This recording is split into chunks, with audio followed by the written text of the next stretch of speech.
अच्छा जी, question number 4 था आपके पास। मीन क्वेश्चन नंबर 1 जो है हमारा वो ये था, ozonolysis of to butene gives. आपने ओजोनोलाइसिस करनी है टू ब्यूटीन की, क्या प्रोडक्ट बनेगा? फॉर्मिक एसिड, इथीन, एथेनॉल या नन ऑफ दीज? आप लोगों ने क्या लगाया मुझे बताते जाओ साथ साथ। क्या लगाया आप लोगों ने, जल्दी से बताते जाओ। सिद्रा ने सी लगाया है, बाकियों ने?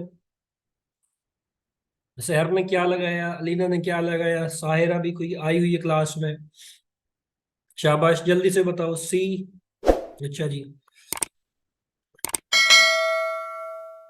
शम्मा ने भी सी लगाया। बाकी बाकी बाकी भी बताओ। शाबाश, क्या लगाया? नहीं लगाया किसी ने कुछ? दो लोगों ने लगाया, तीन ने क्या लगाया? साहिरा ने भी सी लगाया। शाबाश। देखो, ओजोनोलाइसिस ऑफ टू ब्यूटीन, सबसे पहले तो आपको टू ब्यूटीन का स्ट्रक्चर आना चाहिए। ब्यूट कहते हैं जिसमें चार कार्बन हो, 1 2 3 4, चार कार्बन आपने लगा ली सबसे पहले। उसके बाद टू आपको ये बता रहा है कि टू, कार्बन नंबर 2 के ऊपर जो है ENER मीन अल्कीन है ये। कार्बन नंबर 2 के ऊपर जो है आपके पास डबल बॉन्ड है। तो आप अब जो है कार्बन के बॉन्ड पूरे कर लें। इस कार्बन ने एक बॉन्ड बनाया हुआ है, मीन इसके साथ तीन हाइड्रोजन होंगे। इसने तीन बनाए हुए हैं, एक हाइड्रोजन होगा। इसने तीन बनाए हुए हैं, एक हाइड्रोजन होगा। इसके साथ तीन हाइड्रोजन जो है वो आपके पास होंगे। ये स्ट्रक्चर है आपके पास टू ब्यूटीन का। लेकिन टू ब्यूटीन की जब भी आपने ओजोनोलाइसिस करनी है, ओजोनोलाइसिस, ओजोनोलाइसिस का मतलब है, ओजोनो का मतलब है ओजोन। O3 को ओजोन बोलते हैं, प्रोटेक्टिव लेयर है जो कि स्ट्रेटोस्फेयर में पाई जाती है और हमें बचाती है हार्मफुल रेडिएशन से। और लाइसिस कहते हैं मेरा बच्चा ब्रेक डाउन को, लाइसिस कहते हैं ब्रेक डाउन को। मींस ओजोन लाइसिस का मतलब क्या हो गया कि break down of alkene in the presence of ozone is called ozonolysis. तो ये टू ब्यूटीन है, इसका रिएक्शन अगर मैं ओजोन के साथ कराऊंगा तो मेरे पास होगा क्या? ये जो डबल बॉन्ड है आपके पास, आपने क्या करना है, आपने एग्जैक्टली सेंटर में से जो है इसको कट करना है। सेंटर में से कट कर दिया, सेंटर में से कट कर दिया। इस तरफ क्या आया आपके पास? CH3 आया। लेफ्ट हैंड साइड पे CH3 आया। इधर क्या आया? CH आया। दरमियान में से काटा तो कुछ डबल बॉन्ड जो है ऐसे रह गया आपके पास यहाँ पे। तो लेफ्ट साइड से जो है ये फ्रेगमेंट आपके पास बना है। इधर से कौन सा फ्रेगमेंट आपके पास बनेगा? इधर से भी ऐसी कुछ चीज बनेगी, CH। ये डबल बॉन्ड यहाँ पे आ गया CH3। तो फर्स्ट स्टेप में आपने करना क्या है, कैंची की मदद से आपने डबल बॉन्ड को जो है एग्जैक्टली सेंटर में से काट देना है। दो अलग ही अलग हिस्सों में जो है मॉलिक्यूल को कन्वर्ट कर देना है। फर्स्ट स्टेप में आपने ये करना है। सेकंड स्टेप में आपने क्या करना है, आप ऐसे करें, सेकंड स्टेप में एक ऑक्सीजन यहाँ पे लगा दें और एक ऑक्सीजन जो है यहाँ पे लगा दें। एक ऑक्सीजन यहाँ पे, एक ऑक्सीजन यहाँ पे। अब आपने स्ट्रक्चर को लिखना है। आप इस स्ट्रक्चर को कैसे लिखेंगे? ये CH3 एज इट इज। अच्छा, कार्बन डबल बॉन्ड ऑक्सीजन है, कार्बन डबल बॉन्ड ऑक्सीजन है, कार्बन के साथ एक हाइड्रोजन लगा हुआ है। ये कंपाउंड जो है आपके पास बनेगा। सिमिलरली यहाँ पे देखें, कार्बन डबल बॉन्ड ऑक्सीजन है, कार्बन डबल बॉन्ड ऑक्सीजन है, कार्बन के साथ हाइड्रोजन लगा हुआ है और इस तरफ क्या लगा हुआ है? CH3। तो दोनों तरफ जो है आपके पास जो कंपाउंड बन रहा है मेरा बच्चा, एल्डिहाइड बन रहा है। और ये कौन सा एल्डिहाइड है? टू कार्बन वाला। टू कार्बन वाली अल्केन को मेरा बच्चा बोलते हैं ईथेन। टू कार्बन वाली अल्केन को बोलते हैं ईथेन। और टू कार्बन वाला एल्डिहाइड आप क्या करें, ई को कट करें और AL लगा दें। Means methanal, ethanal, propanal, butanal, pentanal, like that. तो ये जो एल्डिहाइड है आपके पास, इसका क्या नाम होगा मेरा बच्चा? एथानल। एथानल, इसका क्या नाम होगा? एथानल। तो जब आप टू ब्यूटीन की जो है ओजोनोलाइसिस करते हैं तो एथेनॉल जो है उसकी फॉर्मेशन जो है आपके पास होती है। मुझे चैट बॉक्स में बताइएगा कि कॉमन नेम क्या है एथेनॉल का। Common name, what is the common name of ethanol? शाबाश। जैसे मेथनॉल को कहते हैं फॉर्मेल्डिहाइड, मेथनॉल को कहते हैं फॉर्मेल्डिहाइड। ये तो सिदरा आपने मेथनॉल का बता दिया, मैं पूछ रहा हूँ एथेनॉल का कॉमन नेम क्या है? एथेनॉल का कॉमन नेम? शाबाश, मानूर ने सही बताया। एसिटल्डिहाइड। एसिटल्डिहाइड जो है आपके पास वो क्या है? वो आपके पास कॉमन नेम है, किस चीज का कॉमन नेम है आपके पास? एथेनॉल का, एथेनॉल का। तो क्वेश्चन 1 जो है ये आपको क्लियर है।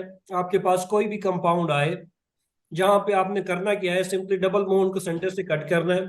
इधर भी ऑक्सीजन लगा देनी है, इधर भी ऑक्सीजन। तो आपके पास क्या बनेगा? एथेनॉल जो है, एल्डिहाइड जो है आपके पास बनेगा। तो डिपेंड करता है अल्कीन जो है आप कौन सी ले रहे हैं। बास केस में आप देखेंगे आपके पास कीटोन की भी फॉर्मेशन होगी। तो बस ट्रिक आपने याद रखनी है, डबल बॉन्ड को सेंटर से काटें, अलग अलग लिखें फर्स्ट स्टेप में, सेकंड स्टेप में ऑक्सीजन इधर भी लगाएं इधर भी लगाएं, फिर मॉलिक्यूल को जो है स्ट्रेट करके आप लिख दें।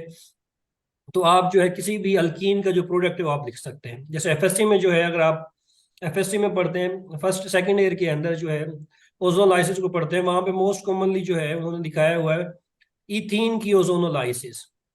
तो इथीन की जब ओजोनलाइसिस करते हैं आपके पास मोलोजोनाइड बनता है, ओजोनाइड बनता है, फिर जो है आपके पास फाइनल प्रोडक्ट बनता है। लेकिन अगर आपने क्विक करना है तो आप क्या करें, दरमियान में से कट करें। ये CH2 इधर आया, ये डबल बॉन्ड ऐसे ही यहाँ से भी क्या आया, CH2 आया, ये डबल बॉन्ड। फर्स्ट स्टेप में ये करना है, सेकंड स्टेप में यहाँ पे ऑक्सीजन, यहाँ पे ऑक्सीजन। इसको लिखेंगे कैसे, कार्बन डबल बॉन्ड ऑक्सीजन है, कार्बन के 4 बॉन्ड पूरे करने, एक हाइड्रोजन यहाँ पे, 2 हाइड्रोजन, एक हाइड्रोजन यहाँ पे, यहाँ पे भी C डबल बॉन्ड ओ, एक हाइड्रोजन यहाँ पे, एक हाइड्रोजन यहाँ पे। तो क्या बनेगा आपके पास मेरे बच्चा, फॉर्मेल्डिहाइड जो है इसकी फॉर्मेशन जो है आपके पास होगी अगर आप ओजोनोलाइसिस करेंगे इथीन की। ये सवाल है,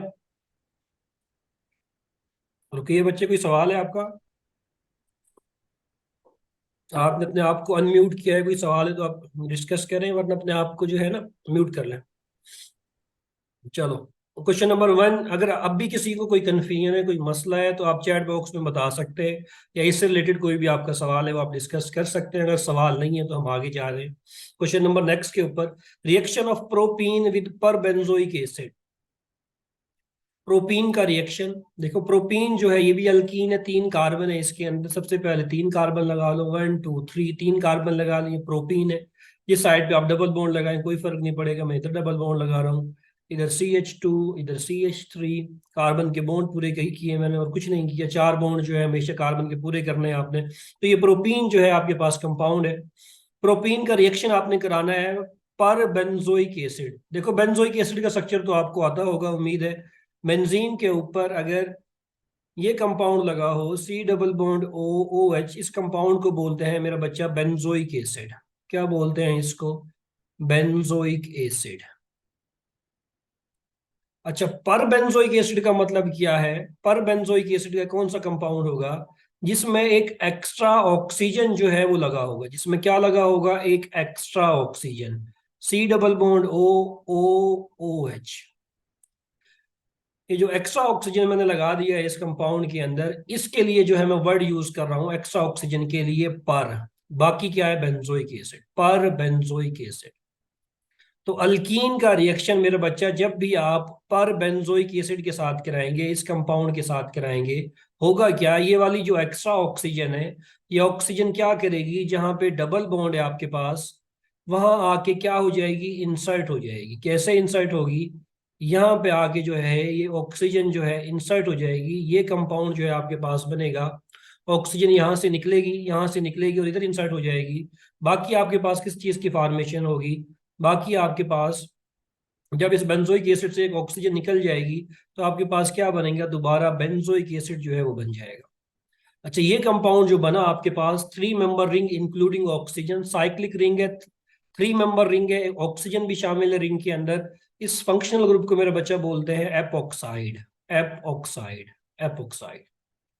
तो जब भी आप अल्कीन का रिएक्शन कराएंगे पर बेंजोइक एसिड के साथ, तो हमेशा आपके पास एपॉक्साइड जो है उसकी फॉर्मेशन होगी।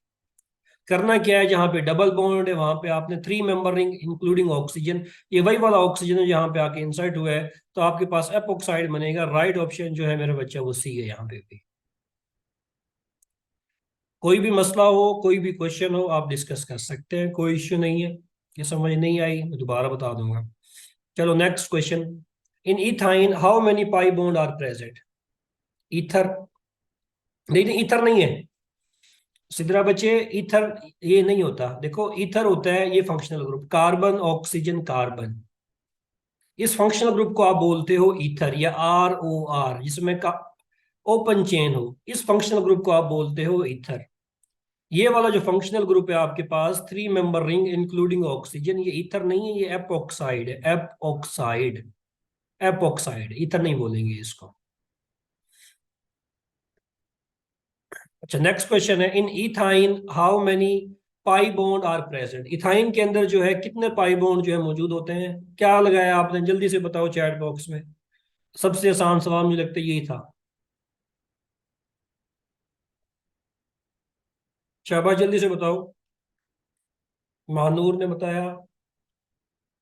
बाकी बाकी बाकियों ने क्या लगाया है? साहिरा ने बताया, रुकिया ने बताया, अलीना ने बताया, बाकी सारे बताओ ना, आसान सा सवाल है, निकम्मो। इथाइन। इथाइन कहते हैं अल्काइन को। टू कार्बन एंडिंग लेटर जो है वाई एन ई मीन, ये अल्काइन है आपके पास। अल्काइन है। और इथ का मतलब है कि टू कार्बन वाली अल्काइन है, तो टू कार्बन वाली अल्काइन है आपके पास। इसमें जो है ये कंपाउंड है आपके पास इथाइन। अच्छा, इथाइन है आपके पास। इथाइन में देखिए मेरा बाप बच्चा, पहला बॉन्ड जो है वो हमेशा सिग्मा होता है, ये बॉन्ड तो सिग्मा है आपके पास, ये बॉन्ड भी सिग्मा है। और फर्स्ट बॉन्ड हमेशा सिग्मा होता है, जिंदगी में याद रखना है। सेकंड बॉन्ड हमेशा पाई होता है। तो यहाँ पे ये वाला बॉन्ड भी आपके पास सिग्मा है, ये बॉन्ड पाई है आपके पास, ये बॉन्ड भी आपके पास पाई है। तो इथाइन के अंदर जो है कार्बन कार्बन के दरमियान में ये जो बॉन्ड है आपके पास, दो पाई बॉन्ड जो है मौजूद है। और पाई बॉन्ड आपने पढ़ा होगा, पैरेलल ओवरलैपिंग से जो है जो बॉन्ड बनता है आपके पास वो पाई बॉन्ड बनता है। सिग्मा ओवरलैपिंग से जो बॉन्ड बनता है आपके पास, लीनियर ओवरलैपिंग से जो बॉन्ड बनता है आपके पास, वो सिग्मा बॉन्ड होता है। तो कोई मुझे बताएगा कि कौन सा बॉन्ड जो है वो स्ट्रॉन्ग होता है, सिग्मा बॉन्ड या pi bond? Which bond is strong, sigma और पाई? जल्दी, शाबाश।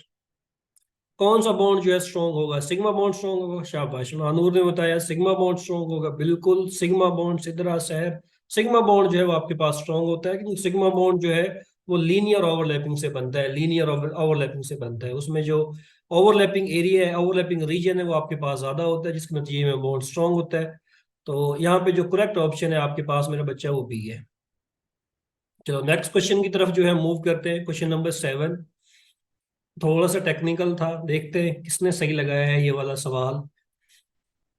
Acid catalysed hydration of propyne. आपने एसिड कैटालाइज्ड हाइड्रेशन करनी है प्रोपाइन की। मीन एसिड की मौजूदगी में वाटर आपने ऐड करना है, आसान अल्फाज में, प्रोपाइन के अंदर। तो क्या प्रोडक्ट जो है आपके पास बनेगा? एथेनॉल बनेगी, प्रोपानॉल बनेगी, प्रोपानोन बनेगी, या नन ऑफ दिस? शहर ने बताया सर प्रोपानोन बनेगी। चले, शहर प्रोपानोन, अलीना प्रोपानोन, बाकी दो तीन। रुकैया ने भी प्रोपानोन बताया। वाह जी वाह, मतलब ये पढ़ के आए हो हैं किताब से, जो है जो आपको मटेरियल दिया आपने उसको रीड किया है, शाबाश। देखो प्रोपाइन जो है वो कहते हैं तीन कार्बन वाली अल्काइन को, तीन कार्बन वाली अल्काइन को। ये आपके पास अल्काइन है, बॉन्ड जो है आपने पूरे करने हैं सिंपली। ये प्रोपाइन जो है इसका स्ट्रक्चर है आपके पास, थ्री कार्बन अल्काइन को प्रोपाइन बोलते हैं। सवाल था आपने हाइड्रेशन करनी है। हाइड्रेशन का मतलब है आपने वाटर ऐड करना है, किसकी मौजूदगी में आपने वाटर ऐड करना है? एसिड की मौजूदगी में। मीन्स ये आपके पास एसिड कैटालाइज्ड रिएक्शन है, और मर्क्यूरिक सल्फेट भी जो है आप इसमें ऐड करते हैं इस रिएक्शन के अंदर। देखो अब आपने यहाँ पे जो रूल अप्लाई करना है, आसान अल्फाज में जो रूल आपने पढ़ा होगा एक अल्कीन के रिएक्शन के अंदर, मार्कोनिकॉफ रूल, वही रूल आपने अप्लाई करना है। हाइड्रोजन जो है ये पार्शियल पॉजिटिव है, ओ एच जो है पार्शियल नेगेटिव है।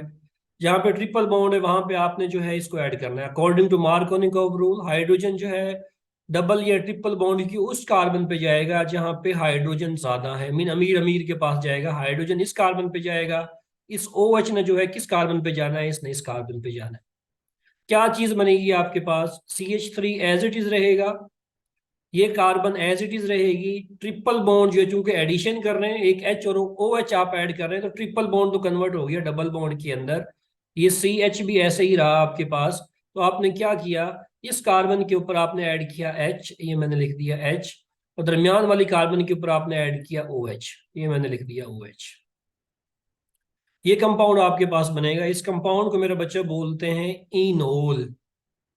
इनोल बोलते हैं इस कंपाउंड को। EN का मतलब है डबल बॉन्ड, और OL का मतलब है अल्कोहल OH ग्रुप। तो ऐसा कंपाउंड जिसमें डबल बॉन्ड भी हो और उसी कार्बन के ऊपर जो है आपके पास OH ग्रुप भी हो, इसको बोलते हैं इनोल। ये कंपाउंड जो है ना अनस्टेबल होते हैं, लेस स्टेबल होते हैं। ये फौरन से जो है टाटोमराइज हो जाते हैं, टाटोमराइज हो जाते हैं। कैसे टाटोमराइज होंगे? ये बॉन्ड यहाँ से यहाँ पे जाएगा, और ये बॉन्ड जो है यहाँ से यहाँ पे आएगा। एज अ रिजल्ट ये वाला जो हाइड्रोजन है वो इस कार्बन पे आ जाएगा, तो आपके पास क्या चीज बनेगी, ये CH3 as it is, carbon oxygen single bond convert हो गया कार्बन ऑक्सीजन डबल बॉन्ड के अंदर, और CH2 ने एक और हाइड्रोजन ले लिया, कन्वर्ट हो गया CH3 के अंदर।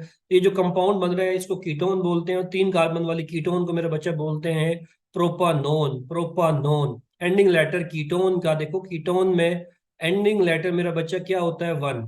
वन। तो इसीलिए जो है कीटोन का जो एंडिंग लेटर होगा वो क्या होगा, वन। प्रोपानोन। 3 कार्बन वाली अल्केन को प्रोपेन बोलते हैं, 3 कार्बन वाली कीटोन को प्रोपानोन बोलेंगे। चलो मुझे चैट बॉक्स में बताओ कि कॉमन नेम क्या होता है प्रोपानोन का, common name. What is the common name of propanone? जल्दी से बताओ, शाबाश। What is the common name of propanone?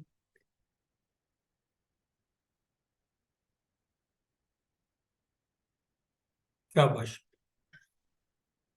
Acetone, Manur ने बताया, सिद्रा ने बताया। शाबाश। शाबाश। तो कॉमनली जो है एसीटोन मोस्ट कॉमन सॉल्वेंट है। अगर आपने जो है BS किया या MPhil किया तो आपने लैब के अंदर जो है ये रीजन जो है ये देखा होगा। अच्छा, क्वेश्चन नंबर 8 है, which of the following is use as a dehydrating agent? इनमें से कौन सा कंपाउंड जो है as a dehydrating agent use होता है? P4O10, सल्फ्यूरिक एसिड, H3PO4, या all of this? All. Right option जो है वो आपके पास डी है। ये सारे कंपाउंड जो है एज अ डिहाइड्रेटिंग एजेंट जो है यूज होते हैं। जो आसान है वो मैं तेज निकालूंगा, जो थोड़ा सा कंसेप्ट आएगा उसमें मैं टाइम दूंगा। विच react explosively with methane? Methane के साथ जो है कौन सा कंपाउंड जो है एक्सप्लोसिवली रिएक्ट करेगा? आपने पढ़ा होगा रिएक्टिविटी जो है अल्केन के साथ वो क्या होती है, फ्लोरीन जो है सबसे ज्यादा रिएक्टिव होता है, इसका रिएक्शन विगोरस होता है, अनकंट्रोलेबल होता है। फिर आपके पास क्लोरीन होता है, फिर आपके पास ब्रोमीन होता है, और आपके पास जो आयोडीन है, मीन आयोडीनेशन जो है वो आपके पास क्या होती है, बहुत ही स्लो होती है, ना होने के बराबर होती है। तो एक्सप्लोसिव रिएक्शन जो है मीथेन के साथ वो किसका होता है, वो फ्लोरीन का होता है। ऑर्डर ऑफ रिएक्टिविटी जो बुक आपको प्रोवाइड की वहां पे गिवन था, फ्लोरिनेशन जो है विगोरस होती है, आयोडीनेशन जो है बहुत स्लो होता है, और ये दोनों जो है ये मॉडरेट होते हैं आपके पास। तो राइट ऑप्शन जो है यहाँ पे क्या हुआ, 9 का A. Which compound is use as a domestic fuel, swing gas? कौन सा कंपाउंड जो है स्विंग गैस के तौर पे यूज होता है? मीथेन, इथेन, प्रोपेन, या ब्यूटेन? ए, शाबाश। मीथेन जो है वो यूज होता है most commonly. Round about 70 to 90% जो स्विंग गैस हमारे पास आ रही होती है उसमें जो है मीथेन की जो कंसंट्रेशन है 70 to 90% होती है। जनरल क्वेश्चन था। डिहाइड्रेशन मीन सबसे आसान मुझे लगता है, ये वाला सवाल भी काफी आसान था। डिहाइड्रेशन, डी का मतलब है रिमूवल, हाइड्रेशन का मतलब वाटर, तो रिमूवल ऑफ वाटर या लॉस ऑफ वाटर जो है उसको मेरा बच्चा क्या बोलते हैं, डिहाइड्रेशन। डिहाइड्रेशन राइट ऑप्शन जो है वो आपके पास भी है, लॉस ऑफ वाटर। अच्छा, नेक्स्ट है आपके पास 1% alkaline aqueous solution of KMnO4 is called. 1% alkaline aqueous solution जो है उसको मेरे बच्चा बोलते हैं बेयर्स रिएजेंट। निनहाइड्रिन जो है, मुझे कोई बताएगा निनहाइड्रिन किस पर्पस के लिए यूज होता है? निनहाइड्रिन, निनहाइड्रिन किस लिए यूज होता है, निनहाइड्रिन? एनीवन?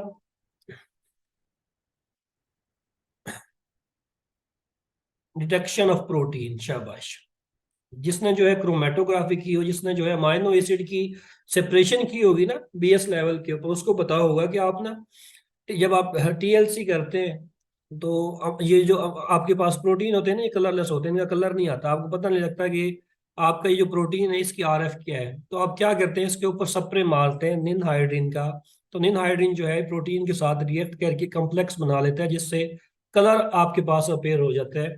तो निन हाइड्रीन जो है डिटेक्शन ऑफ प्रोटीन्स के लिए यूज करते हैं। लुकास रिएजेंट, लुकास टेस्ट आपने पढ़ा होगा, प्राइमरी सेकेंडरी टर्शियरी अल्कोहल के लिए होता है। लिंडलर कैटलिस्ट जो है वो आप यूज करते हैं सिस अल्कीन बनाने के लिए, सिस अल्कीन बनाने के लिए फ्रॉम अल्काइन, देखेंगे आगे जाके। Question number 13, does not react with aqueous solution of bromine? इनमें से कौन सा कंपाउंड है जो कि ब्रोमीन की एक्वस सॉल्यूशन के साथ रिएक्ट नहीं करता?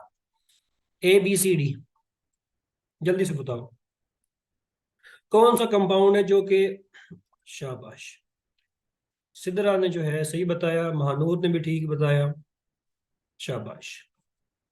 देखो ब्रोमीन जो है ब्रोमिनेशन किसकी हो जाती है, अल्कीन की ब्रोमिनेशन हो जाती है, अल्काइन की ब्रोमिनेशन हो जाती है। अल्केन की ब्रोमिनेशन तो नहीं होती ना, अल्केन तो जो है आपके पास एडिशन रिएक्शन देता कोई नहीं है अल्केन। तो ये जो है आपके पास अल्केन है। कौन सी अल्केन है? ये आपके पास क्या है? इथेन है आपके पास। तो इथेन की तो मेरा बच्चा ब्रोमिनेशन नहीं हो सकती ना, डबल बॉन्ड ही कोई नहीं है इसमें। इसमें डबल बॉन्ड है, ये इथीन है, ये इथाइन है, ये क्या है? ये प्रोपीन है, प्रोपीन है। इन तीनों कंपाउंड की ब्रोमिनेशन होगी, इसकी नहीं होगी। तो राइट ऑप्शन जो है वो आपके पास ए है।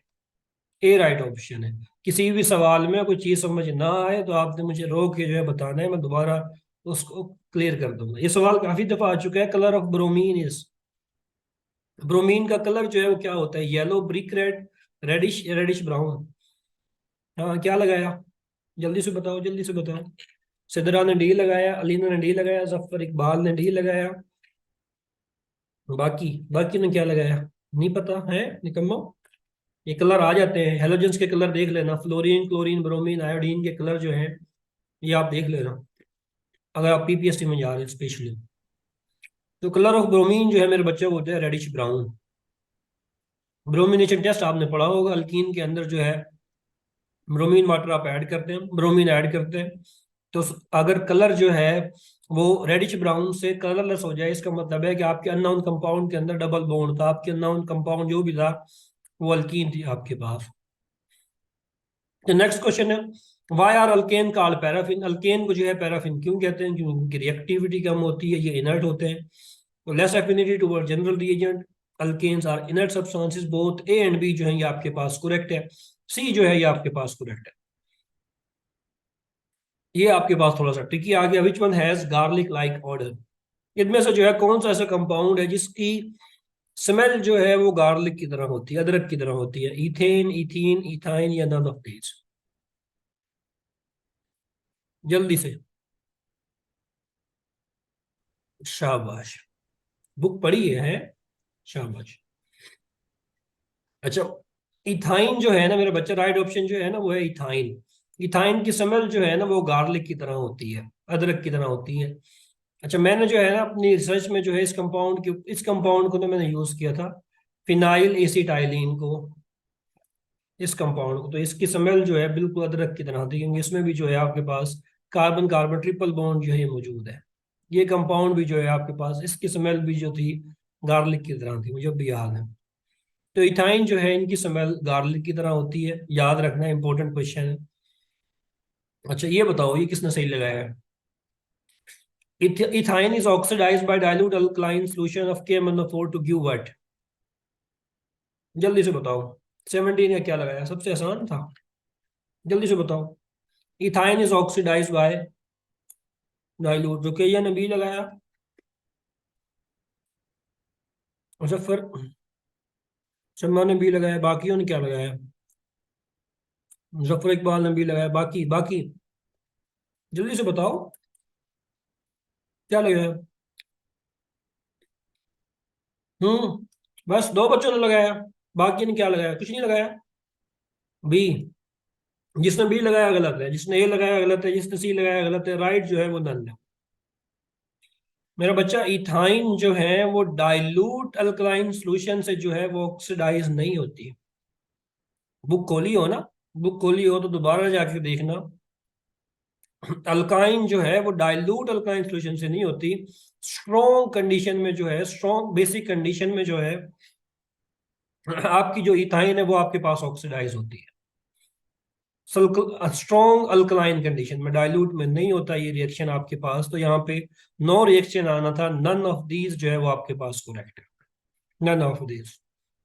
मैट्रिक की बुक निकालनी है, वहां पे जो है रिएक्शन भी देखना है, वहां पे आपको मजीद कंफर्म हो जाएगा। फेडरल की जो बुक आपको प्रोवाइड की गई है, तो वहां पे जो है आपको जो चैप्टर भी आपको बताया वहां पे क्लियरली लिखा हुआ है कि इथाइन जो है, अल्काइन जो है वो डाइल्यूट अल्काइन सॉल्यूशन से जो है ऑक्सीडाइज नहीं होती।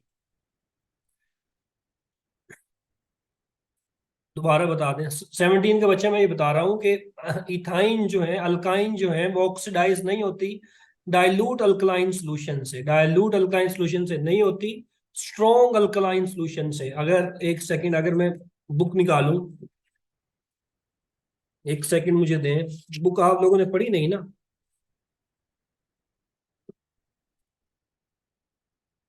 देखिए ये पेज नंबर है मेरे बच्चा 84, जो बुक आपको प्रोवाइड की गई है। मेरे पास बुक है इस टाइम पे, लेकिन यहाँ पे तो मैं दिखा नहीं सकता।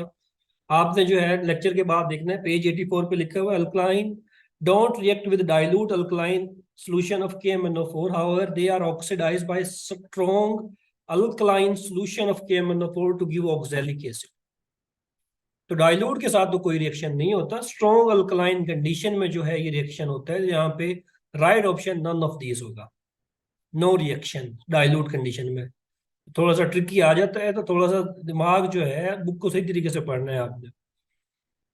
अच्छा, विच प्रोसेस प्रोड्यूस अल्केन, कौन सा प्रोसेस जो है वो आपके पास अल्केन जो है वो देते, जिस किस प्रोसेस के थ्रू आप अल्केन बना सकते हैं आसान अल्फाज में? कंबस्शन, हाइड्रेशन, डिहाइड्रेशन या हाइड्रोजिनेशन? हाँ, जफर इकबाल ने डी लगाया, शाबाश। हाइड्रोजिनेशन मीन अल्कीन की कर लो, अल्काइन की कर लो, प्रोडक्ट क्या बनेगा आपके पास? अल्केन बनेगी। कंबस्चन से जो है हाइड्रोकार्बन की कंबस्चन से मेरा बच्चा कार्बन डाइऑक्साइड वाटर की फॉर्मेशन होती है। हाइड्रेशन करोगे, हाइड्रेशन करोगे अल्कीन के, अगर हाइड्रेशन करोगे, हाइड्रेशन का मतलब एडिशन ऑफ वाटर, अल्कोहल बनेगी आपके पास।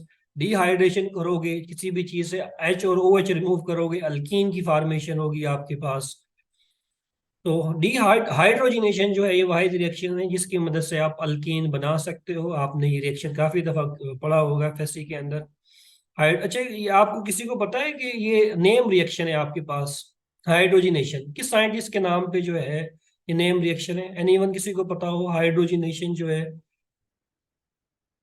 हाइड्रोजिनेशन किस साइंटिस्ट ने जो है ये रिएक्शन आपने पढ़ा होगा, एक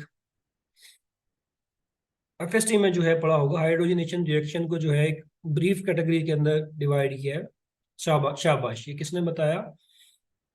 सैब ने बताया। सबैटियर सेंडर रिएक्शन पढ़ा होगा आपने। सबैटियर सेंडर रिएक्शन जो है हाइड्रोजनेशन रिएक्शन को ही कहते हैं मेरे बच्चा। सबैटियर सेंडर रिएक्शन, तो कंफ्यूज नहीं होना। अगर हाइड्रोजनेशन की जगह यहाँ पे सबैटियर सेंडर रिएक्शन दे देता तो उसका मतलब भी हाइड्रोजनेशन ही है।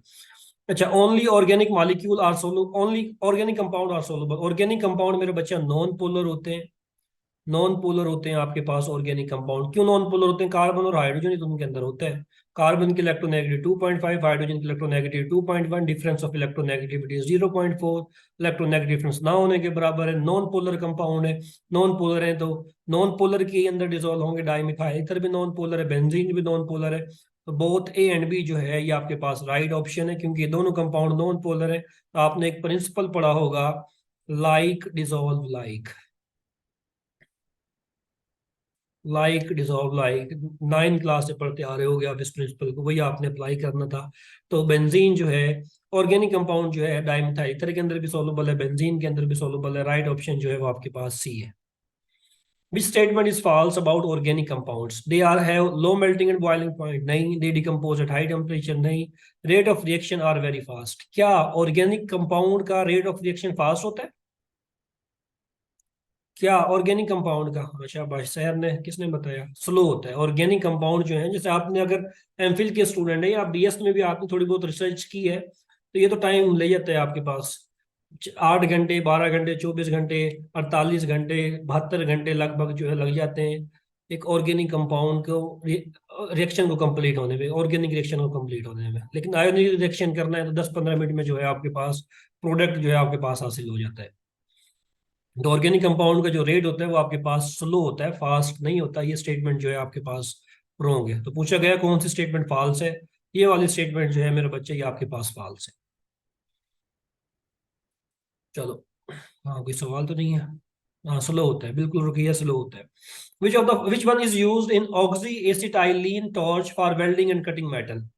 इनमें से कौन सा कंपाउंड जो है ऑक्सी एसिटाइलिन टॉर्च में होता है for cutting and welding, cutting metal, welding and cutting metals? Ethene, ethyne, ethene, क्या लगाया? बुक की स्टेटमेंट थी। इथाइन जो है आपके पास, अल्काइन जो है वो यूज होती है कटिंग एंड वेल्डिंग मेटल्स के लिए। राइट ऑप्शन जो है मेरा बच्चा बी है। अच्छा जल्दी से, which hydrocarbon has higher boiling point? जल्दी से बताओ, ये क्वेश्चन जो है मैं बार बार देता हूँ क्योंकि ये इंपॉर्टेंट है। Which hydrocarbon has high boiling point? N pentane, isopentane, neopentane, all have same boiling point. शाबाश। देखो हाइड्रोकार्बन जो है, किस हाइड्रोकार्बन का बॉइलिंग पॉइंट ज्यादा होगा? जो ब्रांच नहीं होगा, जो स्ट्रेट चेन होगा, स्ट्रेट चेन हाइड्रोकार्बन का, बस एक लाइन याद रख लें। स्ट्रेट चेन हाइड्रोकार्बन का बॉइलिंग पॉइंट ज्यादा होता है एज कम्पेयर टू ब्रांच, ठीक है। एन पेंटेन की बात करें, 1 2 3 4 5 कार्बन जो है स्ट्रेट चेन में लगी हुई हैं। आइसोपेंटेन में क्या है? एक ब्रांच है, 1 2 3 4, ये एक ब्रांच आ गई है, ये आइसोपेंटेन है। नियोपेंटेन में क्या हुआ है? दो ब्रांचेस आ गई हैं, ये एक ब्रांच और ये दो ब्रांच। हाइड्रोजन लगा लेना है, बॉन्ड पूरे हो जाएंगे आपके पास। तो ये आपके पास एन पेंटेन है, ये आइसोपेंटेन है, ये नियो पेंटेन है। अगर ब्रांचिंग बढ़ाते जाओगे तो क्या होगा? वेंडरवाल फोर्सेस ऑफ अट्रैक्शन जो है मेरे बच्चे, वो वीक होती जाएंगी।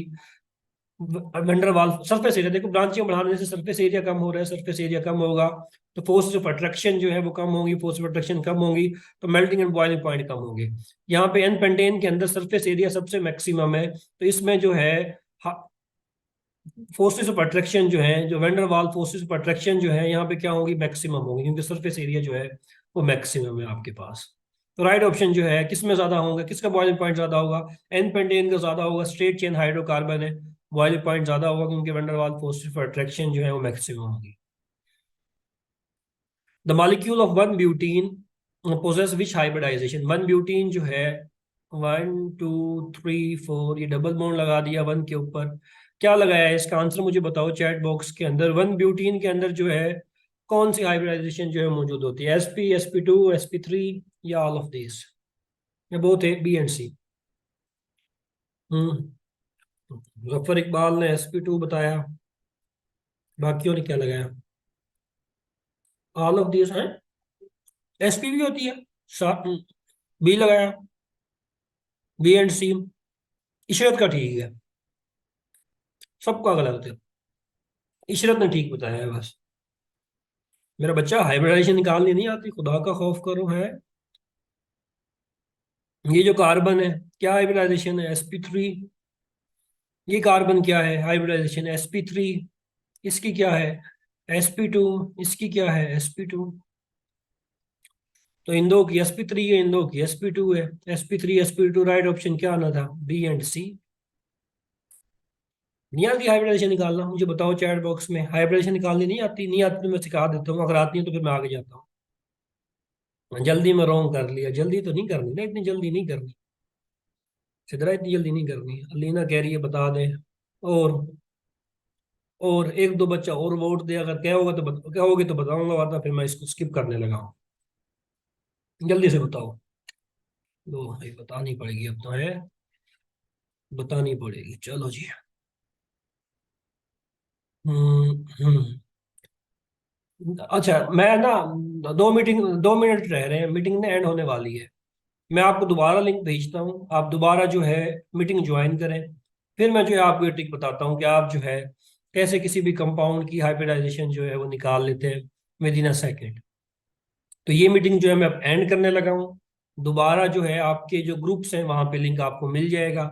आप दोबारा जो है मीटिंग ज्वाइन करें, फिर मैं जो है आपको बताता हूँ ये सारा कि आप हाइब्रिडाइजेशन जो है वो कैसे निकालते हैं। ज्वाइन जल्दी करनी है ताकि जो है हम इस डिस्कशन को जो है जल्दी खत्म करें। कैसे निकालते हैं जल्दी से, चलो जल्दी से देखो। तीन तरह की हाइब्रिडाइजेशन आप लोगों ने पढ़ी, sp sp2 sp3। ठीक है, तीन पढ़ी आपने। sp मतलब एक s है एक p है, दो हो गया। sp2 एक s है दो p है आपके पास, तीन हो गया। आपने समझना है कि दो बॉन्ड है यहाँ पे आपने समझना है तीन बॉन्ड है। और यहाँ पे आपने समझना है एक s है तीन p है, तो 1 + 3 4 हो गया, फोर बॉन्ड हो गया। ठीक है, ये तो छोटा सा हो गया आपके पास यहाँ तक तो, ये तो आप सारे कर लेंगे। वेस्पर थ्योरी अगर आपने पढ़ी हो ना, valence shell electron pair repulsion theory, एक इंपॉर्टेंट मसला है ना, उसके बाद हाइब्रिडाइजेशन आप खुद ही कर लिया करेंगे, कोई मसला नहीं आएगा। एक थ्योरी आपने पढ़ी होगी, valence shell electron pair repulsion theory, जिसको आप वेस्पर थ्योरी कहते हैं कॉमनली। लास्ट पास्टुलेट उसका कहता है कि जब आप हाइब्रिडाइजेशन निकालते हैं किसी भी कंपाउंड की, तो बॉन्ड चाहे डबल हो या बॉन्ड आपके पास ट्रिपल हो, आपने उसको क्या कंसीडर करना है? आपने उसको सिंगल कंसीडर करना है। बस ये इंपॉर्टेंट है, ये चीज समझनी है, बॉन्ड डबल हो या ट्रिपल हो, क्या कंसीडर करना है आपने, उसको सिंगल कंसीडर करना है। मिसाल के तौर पे देखो, मैं स्टार्ट करता हूं यहां से, CH ट्रिपल बॉन्ड CH, ये कंपाउंड है आपके पास। अब मैं आपसे पूछता हूं, मैं आपके सामने करता हूं, ये वाली जो कार्बन है, आपसे पूछा जाए कि इस कार्बन की हाइब्रिडाइजेशन आपके पास क्या है। देखो, इस कार्बन ने सिंगल बॉन्ड बनाया हुआ है, सिंगल तो सिंगल ही काउंट होगा। ट्रिपल को क्या काउंट करना है, डबल और ट्रिपल को। इस कार्बन ने इधर ट्रिपल बनाया हुआ है, इधर सिंगल बनाया हुआ है, ट्रिपल को भी क्या कंसिडर करना है, सिंगल। तो इस कार्बन ने जो है एक और एक दो बॉन्ड बनाए हुए हैं, जब दो बॉन्ड होंगे तो हाइब्रिडाइजेशन क्या होगी आपके पास, sp। तो इस कार्बन की हाइब्रिडाइजेशन क्या है आपके पास, sp है। सिमिलरली इस कार्बन की हाइब्रिडाइजेशन क्या है आपके पास, sp है। sp2 कैसे होगी, मिसाल के तौर पे ये मैं कंपाउंड लिख रहा हूँ आपके सामने, CH3CH डबल बॉन्ड CH2। अब देखो, इस कार्बन से अगर आपसे पूछा जाए कि इस कार्बन की हाइब्रिडाइजेशन जो है इस कंपाउंड में क्या होगी, इस कार्बन की, इस कार्बन ने जो है, देखो यहाँ पे डबल बॉन्ड को आपने सिंगल कंसीडर करना है, और हाइड्रोजन के साथ दो हाइड्रोजन है, एक हाइड्रोजन यहाँ पे लिख रहा हूँ मैं, एक हाइड्रोजन यहाँ पे लिख रहा हूँ, 1 2 3। तो एक बॉन्ड यहाँ पे, एक बॉन्ड यहाँ पे, एक यहाँ पे, तीन बॉन्ड बनाए हुए हैं, तीन बॉन्ड होंगे तो हाइब्रिडाइजेशन जो है वो आपके पास क्या होगी, sp2 होगी। तो इस कार्बन की sp2 है। इस कार्बन की क्या है, sp2 है आपके पास। अच्छा, इस कार्बन की क्या होगी, इस कार्बन की क्या होगी, इस कार्बन की तीन हाइड्रोजन लगे हुए हैं, मैं ऐसे लिख देता हूँ, ये एक हाइड्रोजन, ये दो हाइड्रोजन, ये तीन हाइड्रोजन। तो एक दो तीन और ये चार, चार बॉन्ड अगर बनाए हुए हैं इस कार्बन ने, तो इस कार्बन की हाइब्रिडाइजेशन क्या होगी, sp3 होगी। हाँ, तो ये जो पूछ रहे थे अलीना वगैरह बच्चे जो पूछ रहे थे, आपको समझ आई हाइब्रिडाइजेशन की या समझ नहीं आई? बल्कि आप बताओ मुझे, मैं कंपाउंड लिख रहा हूँ आपके सामने, ये कंपाउंड जो है आपके सामने लिख रहा हूँ, ये कंपाउंड जो है मैंने आपके सामने लिखा, फिनाइल एसिटाइलिन जो है, ये मैं लिख, बल्कि थोड़ा सा चेंज कर देता हूँ। ये कंपाउंड जो है, अब आप इसको जो है अप्लाई कर सकते हैं किसी भी कंपाउंड के ऊपर, इस चीज को। ये कंपाउंड जो है मैंने आपके सामने लिखा, मुझे बताएं कि ये वाली जो कार्बन है, इसमें ये वाली जो कार्बन है, इसकी हाइब्रिडाइजेशन जो है वो क्या होगी, sp2 या sp3, जो मैंने सर्कल की है, स्टार लगाया है जिस कार्बन के ऊपर। जल्दी से बताओ शाबाश, इस कार्बन की हाइब्रिडाइजेशन जो है वो आपके पास क्या होगी।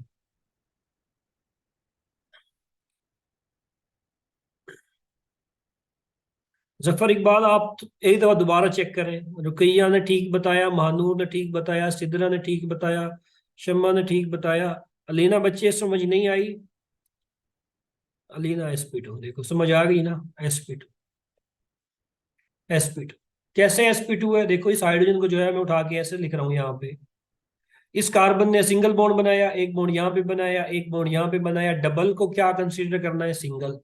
तो 1 2 3 तीन बॉन्ड बनाए तो sp2। तो इस कार्बन की हाइब्रिडेशन क्या है, sp2। चलो बेंजीन के ऊपर आ जाओ। बेंजीन में यहाँ पे जो है हर कार्बन के साथ जो है एक हाइड्रोजन जो है वो लगा हुआ है, आपको पता है। इधर कोई हाइड्रोजन नहीं है, कार्बन के चार बॉन्ड पूरे हैं। अच्छा, मुझे बताएं कि ये वाली जो कार्बन है इसकी हाइब्रिडाइजेशन क्या होगी, चैट बॉक्स में जल्दी से बताओ। sp2 सिद्रा ने बताया, आ गई है, चलो। तो इस कार्बन की हाइब्रिडेशन क्या होगी, sp2 होगी। इस कार्बन की पूछूं तो क्या होगी, एक बॉन्ड यहाँ पे, ट्रिपल बॉन्ड को एक, एक और एक दो, दो होंगी तो आपके पास क्या होगी हाइब्रिडाइजेशन, sp होगी, इसकी sp होगी। चलो, उम्मीद करता हूँ कि इसकी समझ आ गई होगी आपको। जिसको नहीं आई, रिकॉर्डिंग बाद में आपको मिलेगी, वहां से देख लेना। कोई इसमें रॉकेट साइंस नहीं है, कोई रॉकेट साइंस नहीं है, यकीन मान, बहुत बेसिक सी चीजें हैं। बस पढ़ाई नहीं जाती कि कभी सही तरीके से जो है, फिर इश्यूज बच्चों को आ ही जाते हैं। चलो, नेक्स्ट है आपके पास the geometry of, yes sir आ गई है, चलो चलो ठीक हो गया। The geometry of 1 3 butadiene, 1 3 butadiene जो है, ये कंपाउंड है आपके पास, 1 3 ब्यूटाडाइन, ये कंपाउंड है आपके पास, 1 2 3। कार्बन नंबर 1 के ऊपर डबल बॉन्ड है और कार्बन नंबर 3 के ऊपर डबल बॉन्ड है, और चार कार्बन है टोटल इसमें। तो 1 3 ब्यूटाडाइन का ये स्ट्रक्चर है इसमें। अच्छा, मुझे बता दो जल्दी से इस कार्बन की, बल्कि मैं ऐसे ही लिख देता हूँ, CH2 double bond CH double bond CH2, ये कंपाउंड है आपके पास, 1 3 ब्यूटाडाइन। इस कार्बन की हाइब्रिडाइजेशन निकाल लो, sp2 निकलेगी। इस कार्बन की sp2 निकलेगी, जो रूल सिखाया, इसकी sp2 निकलेगी। इसकी क्या निकलेगी, sp2 निकलेगी। जब हाइब्रिडाइजेशन sp2 हो तो ज्योमेट्री मेरे पास मेरा बच्चा ट्राई गोनल प्लेनर होती है, ट्राइगोनल प्लेनर होती है। बॉन्ड एंगल कितना होता है? 120 डिग्री होता है। जब हाइब्रिडाइजेशन आपके पास एसपीओ ज्योमेट्री आपके पास लीनियर होती है, बॉन्ड एंगल कितना होता है? 180 डिग्री होता है। हाइब्रिडाइजेशन sp3 होती है, ज्योमेट्री आपके पास टेट्राहेड्रल होती है, टेट्राहेड्रल होती है, बॉन्ड एंगल कितना होता है? 109.5। ये चीजें आपने पढ़ी हुई हैं बार बार। तो यहाँ पे ज्योमेट्री जो है वो आपके पास क्या होगी? ट्राइगोनल प्लेनर होगी, ट्राइगोनल प्लेनर। भी बिल्कुल शम्मा ऐसे ही है। नेक्स्ट क्वेश्चन है आपके पास, द मार्श गैसेस, इनमें से कौन सी गैस जो है मार्श गैस है आपके पास? इथेन, मीथेन, प्रोपेन या ब्यूटेन? मार्श गैस जो है मीथेन को बोलते हैं। राइट ऑप्शन जो है वो आपके पास बी है। थोड़ा तेज चलाऊंगा वरना तो हमारा काम यहीं पे हो जाएगा, इधर बहुत सारा टाइम लग जाएगा। Acidic hydrogen is present in, किस कंपाउंड में जो है एसिडिक हाइड्रोजन है? टू पेंटीन में, टू पेंटाइन में, पेंटेन के अंदर या वन पेंटाइन के अंदर, किस कंपाउंड में जो है एसिडिक हाइड्रोजन मौजूद है? जल्दी से बताओ। महानूर ने डी बताया, अलीना ने डी बताया, बाकी बाकी बाकी बाकी बाकी कहाँ गुम है? जल्दी से बताओ, जल्दी से बताओ। दो लोगों ने बताया, जफर इकबाल ने डी बताया, बाकी? हाँ, सिद्रा ने डी बताया। डी है मेरा बच्चा, डी जो है वो आपके पास करेक्ट है। क्यों डी करेक्ट है? वन, अच्छा यहां से मैं देखता हूँ, टू पेंटीन, टू पेंटीन, ये 1 2 3 4 5, टू ये आपके पास है। अल्कीन है, अल्कीन में कोई एसिडिक हाइड्रोजन नहीं होता। टू पेंटाइन, 1 2 3 4 5, टू पेंटाइन ये है। इस कार्बन के साथ भी कोई हाइड्रोजन नहीं है, इस कार्बन के साथ भी कोई हाइड्रोजन नहीं है। बॉन्ड आप पूरे कर लें, इसके भी चार पूरे, इसके भी चार पूरे। ये किसका स्ट्रक्चर है आपके पास? 1 2 3 4 5, बल्कि कार्बन में नेक्स्ट लगा दिए। ये आपके पास किस चीज का स्ट्रक्चर है मेरा बच्चा? 1 2 3 4 5, ये आपके पास किसका स्ट्रक्चर है? टू पेंटाइन का स्ट्रक्चर है। हाइड्रोजन जो है आपने लगा लेना है। ना तो इस कार्बन के साथ कोई हाइड्रोजन है, ना इसके साथ हाइड्रोजन है, एसिडिक हाइड्रोजन है कोई नहीं। पेंटेन, अल्केन, कोई हाइड्रोजन नहीं है। पेंटाइन का स्ट्रक्चर देखें, 1 2 3 4 5। One pentyne mean carbon number 1 के ऊपर जो है ट्रिपल बॉन्ड है, तो ये वाला जो हाइड्रोजन है मेरा बच्चा, यहाँ पे जो है ट्रिपल बॉन्ड कार्बन के ऊपर एक हाइड्रोजन मौजूद है। बाकी बॉन्ड पूरे कर लें, ये CH2, ये CH2, ये CH3 जो है आपके पास। तो ये वाला जो हाइड्रोजन है आपके पास एसिडिक है। क्यों एसिडिक है? क्योंकि इस कार्बन की हाइब्रिडाइजेशन क्या है? sp है। हाइब्रिडाइजेशन sp हो तो इसमें मेरा बच्चा s character, percentage s character जो है वो कितनी है आपके पास? 50% है। परसेंटेज पी करेक्टर कितनी है? वो भी 50% है। एस पी के अंदर आपको पता है कि परसेंटेज एस करेक्टर सबसे मैक्सिमम होती है। परसेंटेज एस करेक्टर ज्यादा होगी तो इस बॉन्ड में दो इलेक्ट्रॉन जो है वो कार्बन के नजदीक होंगे, और दो इलेक्ट्रॉन कार्बन के नजदीक होंगे। ये हाइड्रोजन एसिडिक होगा, ये बॉन्ड वीक होगा, ये प्रोटॉन एसिडिक होगा, इजिली टूट जाएगा। बेस इस प्रोटॉन के ऊपर अटैक करेगी, उसको इजिली पकड़ लेगी। तो इन कंपाउंड में ये वाली जो अल्काइन है आपके पास, ये एसिडिक है। थोड़ा तेज बताया है, मसला बने तो बाद में बता देना है। नेक्स्ट है geometric isomerism is shown by, कौन सा कंपाउंड जो है ज्योमेट्रिक आइसोमेरिज्म देगा? 3 हेक्सीन, ऑक्सैलिक एसिड, 1 ब्यूटेन, 1 डाइक्लोरोइथाइलिन।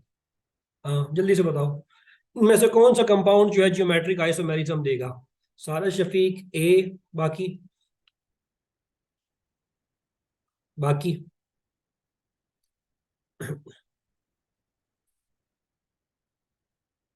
शाबाश, बाकी बच्चे बताओ। शम्मा ए, बाकी? टर्मिनल हाइड्रोजन और एसिडिक इन नेचर, ये किसने बताया ऊपर? मानूर, बिल्कुल ऐसे ही है बच्चा। टर्मिनल हाइड्रोजन या टर्मिनल अल्काइन अगर मैं बोलूँ, टर्मिनल अल्काइन जो है ना वो टर्मिनल अल्काइन। तो ज्योमेट्रिक, बच्चा अपने आप को अनम्यूट कर ले काइंडली, ये जिसका स्पीकर ऑन है अपने आप को जो है अनम्यूट कर ले। अच्छा, geometric isomerism is shown by, कौन सा कंपाउंड जो है इसमें ज्योमेट्रिक आइसोमेरिज्म देगा मेरा बच्चा?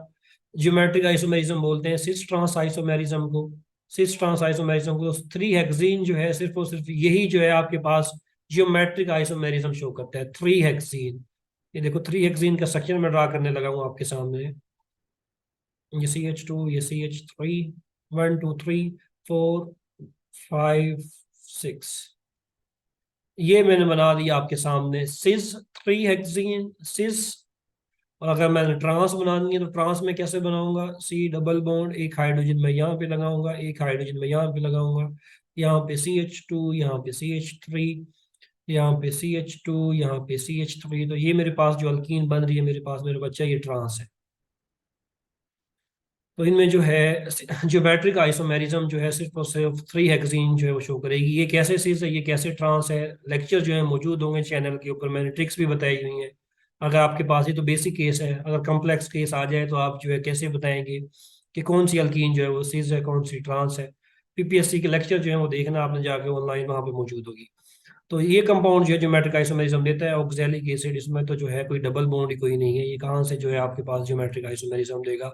वन ब्यूटीन क्यों नहीं देती, वन ब्यूटीन, वन ब्यूटीन में देखो, वन ब्यूटीन में देखो, यहाँ पे भी हाइड्रोजन है, यहाँ पे भी हाइड्रोजन है, यहाँ पे चलो हाइड्रोजन है, यहाँ पे CH2 CH3 है।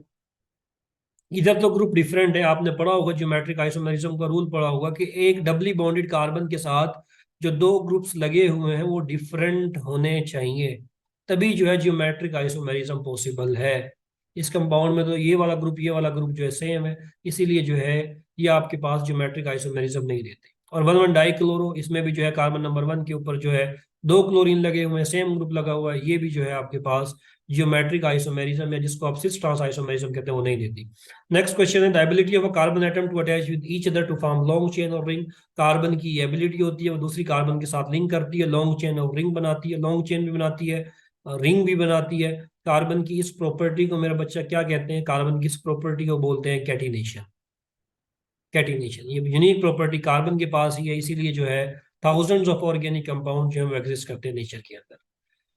चलो, ये तो सबने गलत किया होगा। Reaction of 3 methyl 1 butene with HBr gives, ये किसने सही किया? ये जो है वही बच्चा सही करेगा जिसकी कमांड जो है ना सब्जेक्ट के ऊपर अच्छी है। बी, बी लगाया है, बी लगाया, ए लगाया। चलो अभी देख लेते हैं। Reaction of 3 methyl 1 butene with HBr। सबसे पहले स्ट्रक्चर लिखते हैं, 1 ब्यूटीन, 1 2 3 4। तो 1 के ऊपर डबल बॉन्ड है, बल्कि मैं यहाँ पे लगा लेता हूँ, 1 के ऊपर डबल बॉन्ड है और कार्बन नंबर 3 के ऊपर जो है वो क्या है, मिथाइल है। 1 2 3 यहाँ पे मिथाइल है, यहाँ पे मिथाइल है आपके पास। तो ये CH2 हो गया, यहाँ पे एक H लगा दें और यहाँ पे क्या लगा दें, एक H लगा दें। ये कंपाउंड है आपके पास, बल्कि इसको ऐसे लिख देता हूँ ताकि आसानी रहे। ये CH, ये CH3 है आपके पास, यहाँ पे ये CH3 है आपके पास, यहाँ पे ये CH है और यहाँ पे ये CH2 है। ये कंपाउंड जो है आपके पास मेरा बच्चा 3 मिथाइल 1 ब्यूटीन जो है, इसका स्ट्रक्चर जो है मैंने आपके सामने लिखा है। अभी देखते हैं सिदरा, ए बनता है, बी बनता है, क्या बनता है। नंबर यहां से 1 2 3 4, 3 मिथाइल 1 ब्यूटीन जो है इस कंपाउंड का नाम है। इस कंपाउंड के ऊपर आपने क्या करनी है, आपने जो है इसका रिएक्शन कराना है HBr के साथ। मैकेनिज्म अगर आपको याद हो, डबल बॉन्ड अटैक करता है इस वाले हाइड्रोजन के ऊपर, ये बॉन्ड यहाँ से यहाँ, इस पे नेगेटिव इस पे पॉजिटिव। ऑर्गेनिक का रिएक्शन जो है जब भी आपने समझना है ना, अगर आपको न्यूक्लियोफाइल और इलेक्ट्रोफाइल की समझ है ना, यकीन माने आप दुनिया का कोई भी रिएक्शन जो है वो आप कर सकते हैं, अगर आपको न्यूक्लियोफाइल और इलेक्ट्रोफाइल की समझ आ गई है। अच्छा, ये डबल बॉन्ड ने अटैक किया, ये न्यूक्लियोफाइल था, इस इलेक्ट्रोफिलिक सेंटर हाइड्रोजन पर अटैक किया, ये बॉन्ड यहाँ से ब्रेक हुआ, ये चीज आपके पास बनी। न्यूक्लियोफाइल इलेक्ट्रोफाइल की समझ जो है वो फिर लेक्चर से आती है। अच्छा चले, क्या होगा आपके पास, क्या होगा आपके पास, कौन सा कार्बोकेटाइन बनेगा यहाँ पे मेरा बच्चा, CH2 इस हाइड्रोजन को पकड़ेगा, CH3 में इस कार्बन के ऊपर पॉजिटिव चार्ज आएगा। कौन सा कार्बोकेटाइन बनेगा आपके पास, ये कौन सा कार्बोकेटाइन है, चैट बॉक्स में जल्दी से बताओ। प्राइमरी, सेकेंडरी, टर्शियरी, कौन सा कार्बोकेटाइन है, जल्दी से बताओ, जल्दी से, जल्दी से बताओ। नो डाउट टाइम ज्यादा हो रहा है, मैं थोड़ी सी स्पीड तेज करता हूँ अपना। ये तो बहुत ज्यादा सेकेंडरी कार्बोकेटाइन है मेरा बच्चा, शाबाश। महानूर ने बताया ये सेकेंडरी कार्बोकेटाइन है, बिल्कुल सेकेंडरी कार्बोकेटाइन है। क्या हम इसको टर्शियरी कार्बोकेटाइन के अंदर कन्वर्ट कर सकते हैं? कर सकते हैं। आपको पता है कि टर्शियरी कार्बोकेटाइन ज्यादा स्टेबल होता है, सेकेंडरी कम होता है और प्राइमरी लीस्ट स्टेबल होता है। तो मैं इसको जो है टर्शियरी के अंदर कन्वर्ट कर सकता हूं, कैसे? By doing 1 to hydride shift. आपने पढ़ी होगी, दो तरह की शिफ्ट आपने पढ़ी होगी, 1 to methyl shift and 1 to hydride shift. उन लोगों को ये पता होगा जिन्होंने जो है BS के अंदर इसको पढ़ा है, BS के अंदर पढ़ा है। अगर मैं ये वाला जो हाइड्रोजन है, ये वाला जो हाइड्रोजन है, इसको यहां से पकड़ के मैं इस कार्बन के ऊपर ऐड कर दूं, इस कार्बन के ऊपर ऐड कर दूं, तो मेरे पास क्या बनेगा, मेरे पास CH3 एज इट इज, ये CH3 एज इट इज। इस कार्बन के जो हाइड्रोजन था मैंने उठा के इस पे पटक दिया है, इस कार्बन पे, इसके अब CH2, इसके बॉन्ड पूरे हो गए, ये CH3 एज इट इज। अब अल्टीमेटली इस कार्बन के ऊपर पॉजिटिव चार्ज आएगा, ये कार्बोकेटाइन कौन सा है मेरा बच्चा? ये टर्शियरी कार्बोकेटाइन है, टर्शियरी कार्बोकेटाइन है। ये ज्यादा स्टेबल है, इसीलिए रीअरेंजमेंट जो है ये आपके पास हो रही है। इसीलिए जो शिफ्ट है आपके पास, वन टू हाइड्राइड शिफ्ट जो है ये हो रही है। तो यहाँ से जो बी आर निकला था, अब बी आर न्यूक्लियोफाइल है, ये कार्बन इलेक्ट्रोफाइल है, इसने इधर अटैक करना है न्यूक्लियोफाइल ने। क्या प्रोडक्ट आपके पास बनेगा? ये कार्बन ऐसे ही, ये CH3 ऐसे ही, ये CH3 भी आपके पास ऐसे ही, इस कार्बन के ऊपर आगे ब्रोमीन लग गया आपके पास, ये CH2 ऐसे ही और ये CH3 ऐसे ही। लॉन्गेस्ट चेन आपके पास ये है। तो क्या प्रोडक्ट बनेगा? नंबरिंग यहाँ से, हेलोजन को कम नंबरिंग देनी है तो क्या बनेगा? 2 bromo 2 methyl butane. 2 bromo 2 methyl butane जो है इसकी फॉर्मेशन होगी। राइट ऑप्शन बी है।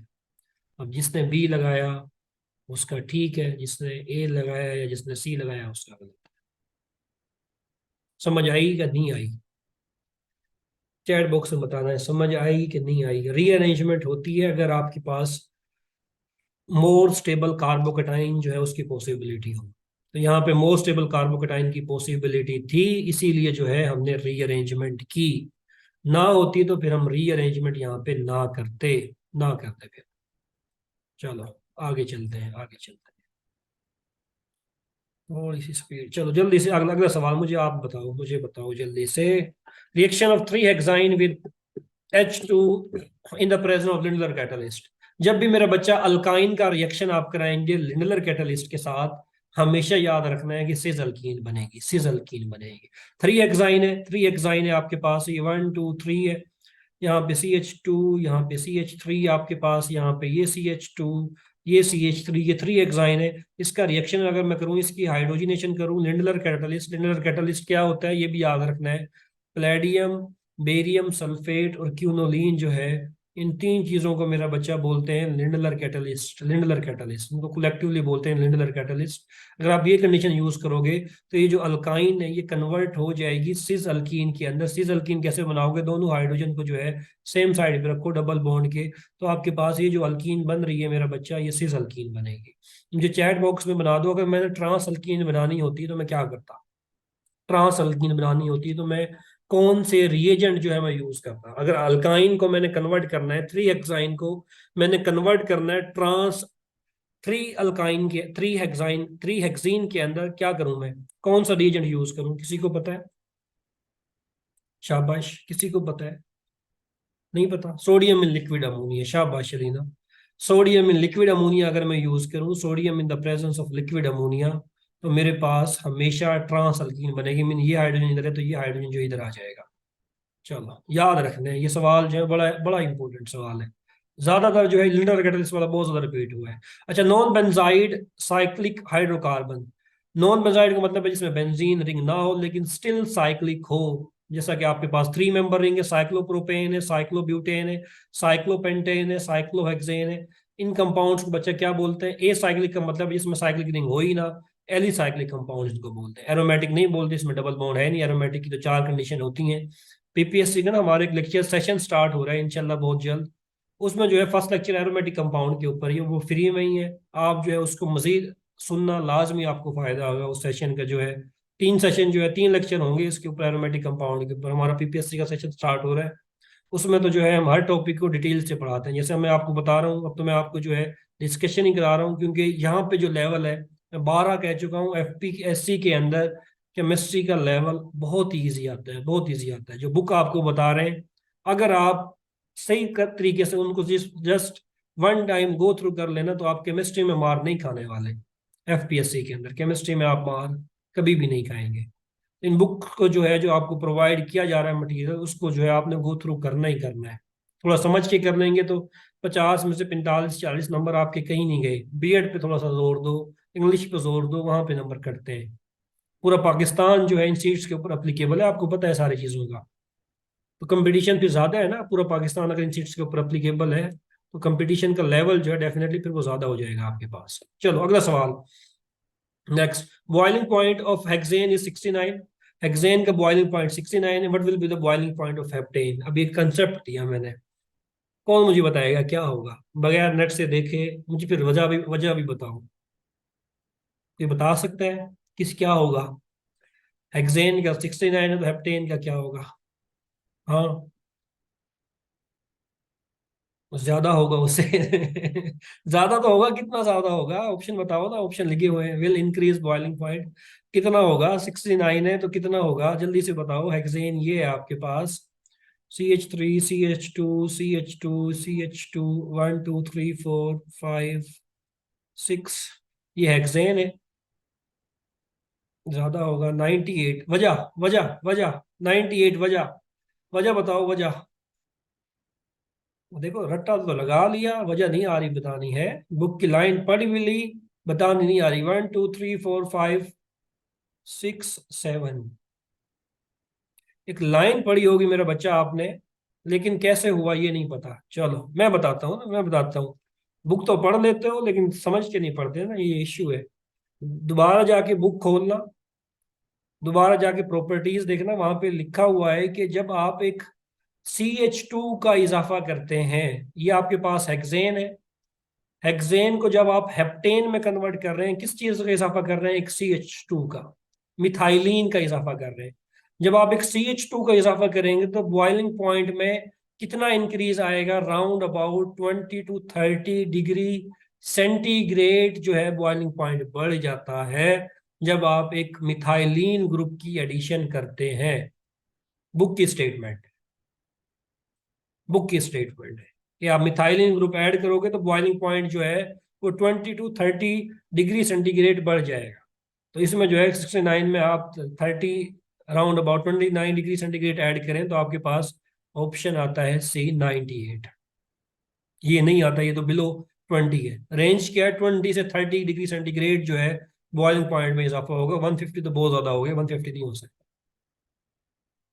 अब ये लाइन आपने सबने पढ़ी होगी, एक मिथाइलिन ग्रुप ऐड करोगे बॉइलिंग पॉइंट पे इतना इजाफा हो जाएगा, लेकिन समझ के नहीं पढ़ी। सर रिपीट कर दें। अच्छा देखो, हेक्सेन ये बच्चा, ये जो ऊपर वाला स्ट्रक्चर है ना आपके पास, ये हेक्सेन का है, ये हेक्सेन का है। ये किसका स्ट्रक्चर है आपके पास? ये हेप्टेन का स्ट्रक्चर है नीचे वाला। हेक्सेन और हेप्टेन में फर्क किस चीज का है? सिर्फ और सिर्फ एक CH2 का। इस CH2 जो है ना यहाँ पे, ये एक्स्ट्रा है। तो बुक में जो है एक लाइन लिखी हुई है कि जब आप एक CH2 का इजाफा करेंगे, मीथेन से इथेन में जाएंगे, इथेन से प्रोपेन में जाएंगे, CH2 का इजाफा कर रहे हैं ना आप। तो अगर आप एडिशन करते जाएंगे CH2 की, तो बॉइलिंग पॉइंट जो है वो राउंड अबाउट 20 से 30 डिग्री सेंटीग्रेड जो है वो इंक्रीज करेगा, 20 to 30 डिग्री सेंटीग्रेड। तो पहले हेक्सेन का बॉइलिंग पॉइंट कितना बताया? 69 है। इसमें जो है राउंड अबाउट 30 आप ऐड कर लें या 29 ऐड कर लें, राउंड अबाउट जो है आपके पास, बल्कि 29 आप इसमें ऐड करें, बल्कि कर लें 30 या 29 ऐड कर लें, आपके पास आंसर कितना आएगा? आपके पास 98 आएगा। तो ये जो है आपके पास सवाल। अगर सर अगर दो का इजाफा तो डबल कर दें, 20 का डबल 40 से लेके 60 की रेंज में आएगा। बच्चा डबल हो जाएगा ना, डबल हो जाएगा, डबल हो जाएगा। चलो, free radical are found in, free radical जो है वो बनते हैं होमोलिटिक फिशन से, हेट्रोलिटिक फिशन से, थर्मोलिटिक फिशन से, नन ऑफ दिस। सबसे आसान सवाल यही था मुझे, बल्कि सारे आसान, मुझे तो सारे ही आसान लग रहे हैं। होमोलिटिक फिशन से जो है फ्री रेडिकल बनते हैं। होमोलिटिक फिशन जैसे एक आपके पास बॉन्ड है A और B, एक बॉन्ड में दो इलेक्ट्रॉन होते हैं, दो इलेक्ट्रॉन होते हैं। अगर मैं क्या करूं, एक इलेक्ट्रॉन इसको दे दूं, एक इलेक्ट्रॉन इसको दे दूं, इस टाइप की क्लीवेज को, इस टाइप ब्रेकडाउन को क्या बोलते हैं? होमोलिटिक क्लीवेज या होमोलिटिक फिशन। होमो का मतलब सेम है, लिटिक का मतलब होता है ब्रेक डाउन। होमो का मतलब क्या होता है मेरा बच्चा? सेम। लिटिक का मतलब होता है ब्रेक डाउन, होमोलिटिक क्लीवेज। तो आप क्या कर रहे हैं, दो बॉन्ड में, इस बॉन्ड में दो इलेक्ट्रॉन थे, एक आपने इस हाइड्रोजन को बी को दे दिया, एक ए को दे दिया। क्या बनेगा आपके पास? ए के ऊपर एक इलेक्ट्रॉन हो जाएगा, बी के ऊपर एक इलेक्ट्रॉन हो जाएगा। तो एक इलेक्ट्रॉन जिसके ऊपर आए उसको क्या बोलते हैं? फ्री रेडिकल बोलते हैं। तो फ्री रेडिकल जो है वो बनते हैं हमेशा होमोलिटिक फिशन से। हेट्रोलिटिक फिशन से फ्री रेडिकल नहीं बनते। हेट्रोलिटिक फिशन से कार्बोकेटाइन बनता है या कार्ब एनाइन बनता है आपके पास। पॉजिटिव नेगेटिव स्पीशी बनती हैं। हेट्रोलिटिक फिशन से फ्री रेडिकल नहीं बनते। तो राइट ऑप्शन जो है वो आपके पास ए है। होमोलिटिक फिशन से हमेशा फ्री रेडिकल बनेंगे। In which step of the photochemical reaction free radical are terminated, किस रिएक्शन के अंदर जो है, ओके क्लियर हो गया, किस रिएक्शन के अंदर जो है आपके पास फ्री रेडिकल जो है वो टर्मिनेट होंगे, वो खत्म होंगे? इनिशिएशन, प्रोपगेशन, टर्मिनेशन या जर्मिनेशन? जर्मिनेशन तो मैंने एम ही दे दिया, टर्मिनेशन आपने पढ़ा होगा, टर्मिनेशन वो लास्ट स्टेप होता है जिसमें दो फ्री रेडिकल आपस में मिलते हैं। दो फ्री रेडिकल मिलते हैं तो ये इलेक्ट्रॉन यहाँ से यहाँ आया, ये इलेक्ट्रॉन यहाँ से यहाँ आया, दोनों के दरमियान में एक बॉन्ड बन गया, क्या बना, CH3 आपके पास इथेन की फॉर्मेशन हो गई। तो टर्मिनेशन वो स्टेप है आपके पास। इनिशिएशन के अंदर तो बनेंगे होमोलिटिक लेवल से फ्री रेडिकल बनेंगे, टर्मिनेट किस में होंगे, टर्मिनेशन में। टर्मिनेशन का मतलब ये एंड होता है, खत्म होना। तो टर्मिनेशन स्टेप के अंदर जो है फ्री रेडिकल टर्मिनेट हो जाएंगे, खत्म हो जाएंगे। An object lacking a plane of symmetry, ऐसा ऑब्जेक्ट जिसमें प्लेन ऑफ सिमिट्री ना हो। देखो प्लेन ऑफ सिमिट्री क्या है, जैसे ये सर्कल है, अगर मैं इस सर्कल को जो है यहां से कट करूं, ये एग्जैक्टली जो है ये वाली साइड, राइट साइड और लेफ्ट साइड मेरे पास बिल्कुल दो हिस्सों में तकसीम हो जाएगी। तो इस सर्कल के अंदर तो प्लेन ऑफ सिमिट्री है। तो ऐसा कंपाउंड जिसमें प्लेन ऑफ सिमिट्री नहीं होगी वो क्या होगा, डाई सिमिट्रिक होगा, कायरल होगा, एक कायरल होगा, या बोथ ए एंड बी। शाबाश, both A and B, book की स्टेटमेंट है, बुक की स्टेटमेंट है। ऐसा कंपाउंड जिसमें प्लेन ऑफ सिमिट्री नहीं होगी वो कायरल भी होगा, डाइसिमेट्रिक भी होगा। राइट ऑप्शन जो है वो आपके पास डी है। Next, alkyne and alkyne undergo more frequently, ये तो बता दो, ये तो मुझे बता दो, सारे ही बता दो, मुझे यकीन आ जाए।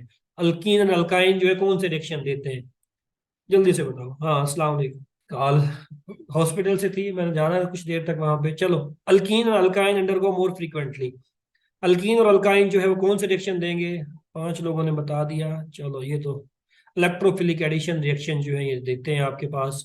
इलेक्ट्रोफाइल ही ऐड हो रहा होता है ना, पॉजिटिव स्पीशी जो है वो ऐड हो रही थी। ब्रोमोनियम आइन जो है पॉजिटिव स्पीशी है वो ऐड हो रहा है, क्लोरो पॉजिटिव ऐड हो रहा है, HBr ऐड करोगे तो H पॉजिटिव ऐड हो रहा है। तो जो स्पीशी ऐड हो रही है वो क्या है, इलेक्ट्रोफाइल ऐड हो रही है, इलेक्ट्रोफाइल ऐड हो रही है, सारी इलेक्ट्रोफाइल है। इसीलिए जो है इलेक्ट्रोफिलिक एडिशन रिएक्शन है, और कुछ चीज ऐड हो रही है इसलिए एडिशन है। Non superimposable mirror image of a compound, कि नॉन सुपर इम्पोजेबल हो, मिरर इमेज भी हो, उनको क्या बोलते हैं मेरा बच्चा। हाँ, क्या लगाया है इसका, क्या बोलते हैं उसको, non superimposable mirror image of a compound are called, क्या बोलते हैं। हाँ, जल्दी से बताओ। इनेंशियोमर्स बोलते हैं, इनेंशियोमर्स, इनेंशियोमर्स बोलते हैं। Non superimposable mirror image of a compounds are called enantiomers. अगर आपको जो है ये मेरे हाथ नजर आ रहे हैं ना, राइट हैंड और लेफ्ट हैंड जो है ना, ये दोनों एक दूसरे के मिरर इमेज हैं, बिल्कुल मिरर इमेज है। जैसे ये हाथ है, बिल्कुल ये हाथ है। लेकिन अगर मैं इन दोनों को सुपर इम्पोज करने की कोशिश करूं तो ये देखो मेरा अंगूठा जो है ना ये बच गया है, ये सुपर इम्पोज नहीं होगा। तो ऐसे कंपाउंड जो एक दूसरे के मिरर इमेज तो हो लेकिन एक दूसरे के ऊपर कंप्लीटली ओवरलैप ना हो, सुपर इम्पोज ना हो, उनको बोलते हैं इनेंशियोमर। राइट ऑप्शन जो है ये बी है। टेस्ट क्लियर हो जाएगा ना, फिर इंटरव्यू में बताऊंगा आपको कि इंटरव्यू में क्या क्या पूछते हैं आपसे। ये इंटरव्यू के क्वेश्चन है ज्यादातर, बहुत सवाल आते हैं स्टीरियोकेमिस्ट्री से इंटरव्यू के अंदर। अच्छा, ease of dehydration is high for which compound, किस कंपाउंड के लिए ईज ऑफ डिहाइड्रेशन सबसे ज्यादा होगी, एथेनॉल के लिए, प्रोपेनॉल के लिए, 2 मिथाइल 2 प्रोपेनॉल के लिए। तो ईज ऑफ डिहाइड्रेशन मेरे बच्चा आप लोगों ने पढ़ा होगा, टर्शरी अल्कोहल के लिए सबसे ज्यादा होती है, फिर सेकेंडरी के लिए और प्राइमरी अल्कोहल के लिए ईज ऑफ डिहाइड्रेशन सबसे कम होती है। तो इसमें देख लो, ये प्राइमरी अल्कोहल है, ये सेकेंडरी अल्कोहल है, ये कौन सी अल्कोहल है, ये टर्शरी अल्कोहल, टर्शरी अल्कोहल है। ये देखो 2 मिथाइल 2 प्रोपेनॉल, ये स्ट्रक्चर मैं लिख रहा हूँ टर्शरी अल्कोहल का। ये 2 मिथाइल 2 प्रोपेनॉल का स्ट्रक्चर है आपके पास, ये स्ट्रक्चर है आपके पास 2 मिथाइल 2 प्रोपेनॉल का। ये टर्शरी अल्कोहल है, देखो टर्शरी अल्कोहल है। टर्शरी अल्कोहल का ईज ऑफ डिहाइड्रेशन ज्यादा होता है, क्यों ज्यादा होता है, जब OH निकलेगा यहाँ से, कौन सा कार्बोकेटाइन आपके पास मेरा बच्चा बनेगा, कौन सा कार्बोकेटाइन बनेगा आपके पास, जो कार्बोकेटाइन बनेगा वो टर्शरी कार्बोकेटाइन बनेगा, और टर्शरी कार्बोकेटाइन स्टेबल है। इसीलिए टर्शरी अल्कोहल का जो ईज ऑफ डिहाइड्रेशन है वो ज्यादा होता है as compare to secondary alcohol के, क्योंकि सेकेंडरी अल्कोहल के केस में सेकेंडरी कार्बोकेटाइन बनेगा, प्राइमरी अल्कोहल के केस में प्राइमरी कार्बोकेटाइन बनेगा। एथेनॉल के केस में कौन सा कार्बोकेटाइन बनेगा, ये कार्बोकेटाइन बनेगा, सेकेंड प्राइमरी कार्बोकेटाइन बनेगा। तो याद रखना है, ऑर्डर याद रखना है, टर्शरी अल्कोहल का ज्यादा होगा, सेकेंडरी का कम होगा, प्राइमरी का सबसे कम होगा ईज ऑफ डिहाइड्रेशन। समझ आ गया, समझ नहीं आया तो मुझे बताना है चैट बॉक्स में, समझ आ गया तो आगे चलते हैं। इंग्लिश आ गया, इंग्लिश आ गया, चलो शुक्र है। सिनोनिम ऑफ एक्रोमेटिक, ए कहते हैं एब्सेंट को, किसी चीज में ना होना, क्रोमेटिक कहते हैं कलर को। क्रोमेटोग्राफी तो आप सब ने ही जो है की होगी, क्रोमेटोग्राफी जिसको आप बोलते हो, colour writing, chromatography, colour writing जिसको आप बोलते हो। देखो, ए का मतलब होता है एब्सेंट, क्रोमेट का मतलब है रंग, कलर। जिस चीज में कलर नहीं होंगी उसको क्या होगी, बेकलर ही होगी ना, वो फेड ही होगी। कलरफुल तो नहीं हो सकती, एडामेंट भी नहीं हो सकती, एंड्रॉइड भी नहीं हो सकती, वो फेड होगी, धुंधली सी होगी, बेरंग होगी, कलरलेस होगी आपके पास। तो सिनोनिम जो है एक्रोमेटिक का, वो क्या है, फेड है आपके पास, फेड होगी आपके पास। नेक्स्ट है आपके पास सिनोनिम ऑफ अक्यूमेन। हाँ, जल्दी से बताओ। अक्यूमेन जो है वर्ब आपको प्रोवाइड की गई है, कोई भी चीज जो है ऐसे नहीं दी आपको, सारी चीजें जो है वो आपको प्रोवाइड की हैं। जल्दी से बताओ सिनोनिम क्या है अक्यूमेन का। अलीना शाबाश, सिद्रा शाबाश। विजडम, अक्यूमेन कहते हैं सहानत को, बसीरत को। तो अक्यूमेन जो है उसका मतलब है आपके पास विजडम। राइट ऑप्शन जो है मेरे बच्चा वो आपके पास सी है, सी जो है वो राइट ऑप्शन। थोड़ा सा स्पीड तेज करूंगा, थोड़ा सा स्पीड तेज करूंगा। एक्रीड कहते हैं किसी भी तुर्श चीज को, जो है तुर्श चीज को, खट्टी चीज को मेरा बच्चा क्या बोलते हैं, एक्रीड। एक सेकेंड। अच्छा, एक्रीड बोलते हैं। एंटोनिम पूछा, देखो एंटोनिम, एंटोनिम का मतलब है ऑपोजिट बताना है एक्रीड का। एक्रीड जो है तुर्श चीज को बोलते हैं, बिटर नहीं हो सकता, डल नहीं हो सकता। तो खट्टी चीज का जो है एंटोनिम क्या होगा, स्वीट होगा। तो सी जो है वो आपके पास करेक्ट है। एक्रीड का एंटोनिम क्या होगा, स्वीट होगा। बाकी सारे उसके क्या है, सिनोनिम है। बिटर एसिडिक जो है उसके सिनोनिम है। एंटोनिम क्या है आपके पास, स्वीट। एडमोनिश, एडमोनिश कहते हैं तंबी करना, डांट डपट करना। इसका एंटोनिम बताना है। डांट डपट नहीं करोगे तो मेरा बच्चा प्यार ही करोगे, लाड करोगे। लाड जो है आपके पास वो करेक्ट है। ये जो है सारे आपके पास इनकरेक्ट है, क्योंकि एंटोनिम पूछा है। ये सारे इसके सिनोनिम है, ये क्या है आपके पास, antonym. Next, make the correct sentence. One should do one his duty, नहीं, वन आपने कम्बिनेशन पढ़ा होगा, one should do one's duty. ये आपके पास करेक्ट है। राइट ऑप्शन जो है वो आपके पास सी है। अच्छा, select the correct sentence. The teacher along with his student were happy. देखो, जिस सेंटेंस में अलोंग विद आ जाए, टुगेदर विद आ जाए, टुगेदर विद आ जाए, इंक्लूडिंग आ जाए, एक्सक्लूडिंग आ जाए, ऑफ आ जाए, बिसाइड आ जाए, उस सेंटेंस में जो आपने वर्ब लगाना है मेरा बच्चा, वो हमेशा इससे पहले आने वाले नाउन के लिहाज से लगाना है। फर्स्ट वर्ड फोकस इसको बोलते हैं, फर्स्ट वर्ड फोकस। ये वर्ड से पहले वाला जो नाउन है इसके लिहाज से आपने वर्ब लगाना है। अब टीचर जो है वो आपके पास सिंगुलर है, स्टूडेंट आपके पास प्लूरल है। दो नाउन है ना यहाँ पे, टीचर है और स्टूडेंट्स है। दो नाउन आ गए। अब आप वर्ब किसके लिहाज से लगाएंगे, स्टूडेंट के लिहाज से नहीं लगाएंगे। जब भी ये वर्ड आएंगे along with, together with, as well as भी इसी में लिख लें, एज वेल एज। तो आपने हमेशा जो वर्ब लगाना है वो फर्स्ट वर्ड के लिहाज से लगाना है। तो ये भी वर्ब नहीं आएगा, आर नहीं आएगा, सिंगुलर आएगा। द टीचर इज हैप्पी, इसको बेशक कोमो में डाल लें। Along with his student, statement क्या है, the teacher is happy along with his student. ये आपके पास, ये जो सेंटेंस है, ये सी पार्ट है आपके पास, सी ऑप्शन जो है ये आपके पास राइट है। नेक्स्ट है आपके पास नेदर द टीचर। अच्छा, ये है आपके पास आते हैं ये तीन वर्ड, आप लिख लें। नेदर नोर, नेदर का कॉम्बिनेशन नोर के साथ, एदर और, नॉट ओनली बट आल्सो। ये बहुत दफा आते हैं, यकीन माने बहुत दफा आते हैं, मुफ्ती के नंबर है। नॉट ओनली बट आल्सो, इनमें जो है आपने जो वर्ब लगाना है वो सेकंड नाउन के लिहाज से लगाना है। सेकंड वर्ड फोकस बोलते हैं। अच्छा, neither the teacher nor the student. अब नोर के बाद देखें, नोर से पहले क्या है, टीचर है। नोर के बाद कौन सा नाउन है, स्टूडेंट्स है। और नोर के बाद यहाँ पे क्लर्क भी आ रहा है। तो लास्ट, लास्ट के लिहाज से आपने लगाना है। कलर के लिहाज से जो है आपने क्या करना है, आपने जो वर्ब वो लगाना है। आर नहीं आएगा, वर्ब नहीं आएगा, इज आएगा। क्लर्क सिंगुलर है तो इज आएगा। बी जो है वो आपके पास करेक्ट। नेक्स्ट है आपके पास select the correct sentence. This is the car, relative noun देखे, रिलेटिव प्रोनाउन आप लोगों ने पढ़े होंगे। This is the car which runs very fast. अब विच क्या है, यहाँ पे रिलेटिव प्रोनाउन है। विच किसके बारे में बात कर रहा है, कार के बारे में बात कर रहा है। तो car runs very fast, car singular है, तो कार रन्स वेरी फास्ट जो है ये आपके पास ठीक है। ऑप्शन ए जो है ये आपके पास ठीक है। Question number 37, select the correct sentence. Many a soldier have met their death. Many a के साथ हमेशा सिंगुलर आएगा वर्ब। है नहीं आएगा, आर नहीं आएगा, मैनी ए के साथ रूल लिखे हुए हैं, भेजे हुए हैं आपको, उसके अकॉर्डिंग जो है आपके पास जो वर्ब आएगा वो सिंगुलर आएगा, हेल्पिंग वर्ब। तो many a soldier has met his death, option B जो है ये आपके पास ठीक है। नेक्स्ट है आपके पास, Daniyal is a good boy he works hard. बड़ा ही आसान सा क्वेश्चन था। प्रोनाउन पढ़ रहे थे, तो प्रोनाउन जो है यहाँ पे ही क्या है आपके पास, वो प्रोनाउन है। ऑप्शन डी जो है वो आपके पास ठीक। अच्छा जी, सब कुछ शेयर होगी होगी। 10 मिनट है हमारे पास, मेरे पास नोटिफिकेशन भी आ गया, this meeting will end in 10 minutes. Okay जी, ये हमारे पास क्वेश्चन 36 हमारे पास था। Basic purpose of observation interview diaries test. आप मुझे ABCD ऑप्शन में बता दोगे ताकि मुझे क्लियर होता रहे कि आप लोगों ने सही लगाया है कि नहीं। जल्दी जल्दी बस देख दो बच्चों का, मैं देखना चाह रही हूँ किस हद तक जा रहे हो बीएड में, कुछ समझ भी आ रही है कि नहीं आ रही है आप लोगों को।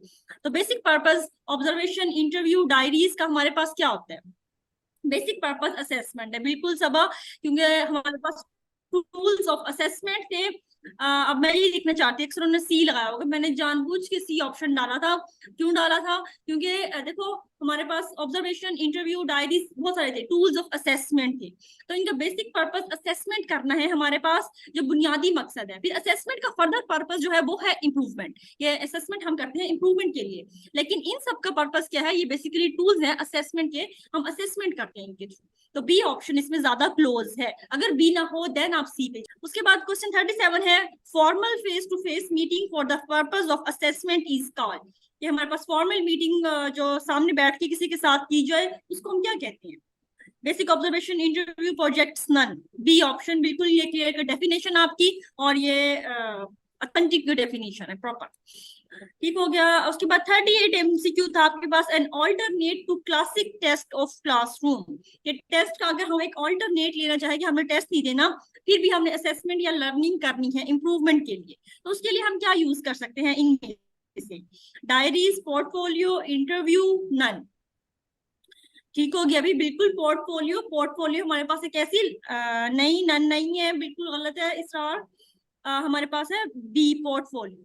पोर्टफोलियो हम एक ऐसी लर्निंग असेसमेंट के मेथड को कहते हैं जिसमें हम टीचर के साथ ही अपनी लर्निंग करते हैं other than the formal methods. या हम क्लास में जो बेसिक जो हम कर रहे होते हैं, एग्जाम कह लो, जर्नल एग्जाम या जर्नल टीचर डेली आके पढ़ा रहा है, उसके अलावा अगर हम किसी मेथड से सीखते हैं उसको हम कहते हैं पोर्टफोलियो, कि एक ऑल्टरनेट है। लाइक टीचर इसमें आपको इसकी एग्जांपल की बात की जाए तो लैब रिपोर्ट दे सकता है। लाइक लैब में हम एक्सपेरिमेंट करते हैं ना डेली का, तो वो एक फॉर्मल मेथड हो गया। लेकिन टीचर एक्सपेरिमेंट के बाद आपको कहता है कि आपने लैब रिपोर्ट्स बना के आनी है, वो जर्नल लैब नहीं ले रहा, लैब रिपोर्ट्स की फॉर्म में आपको दे रहा है कि आपने क्या सीखना है।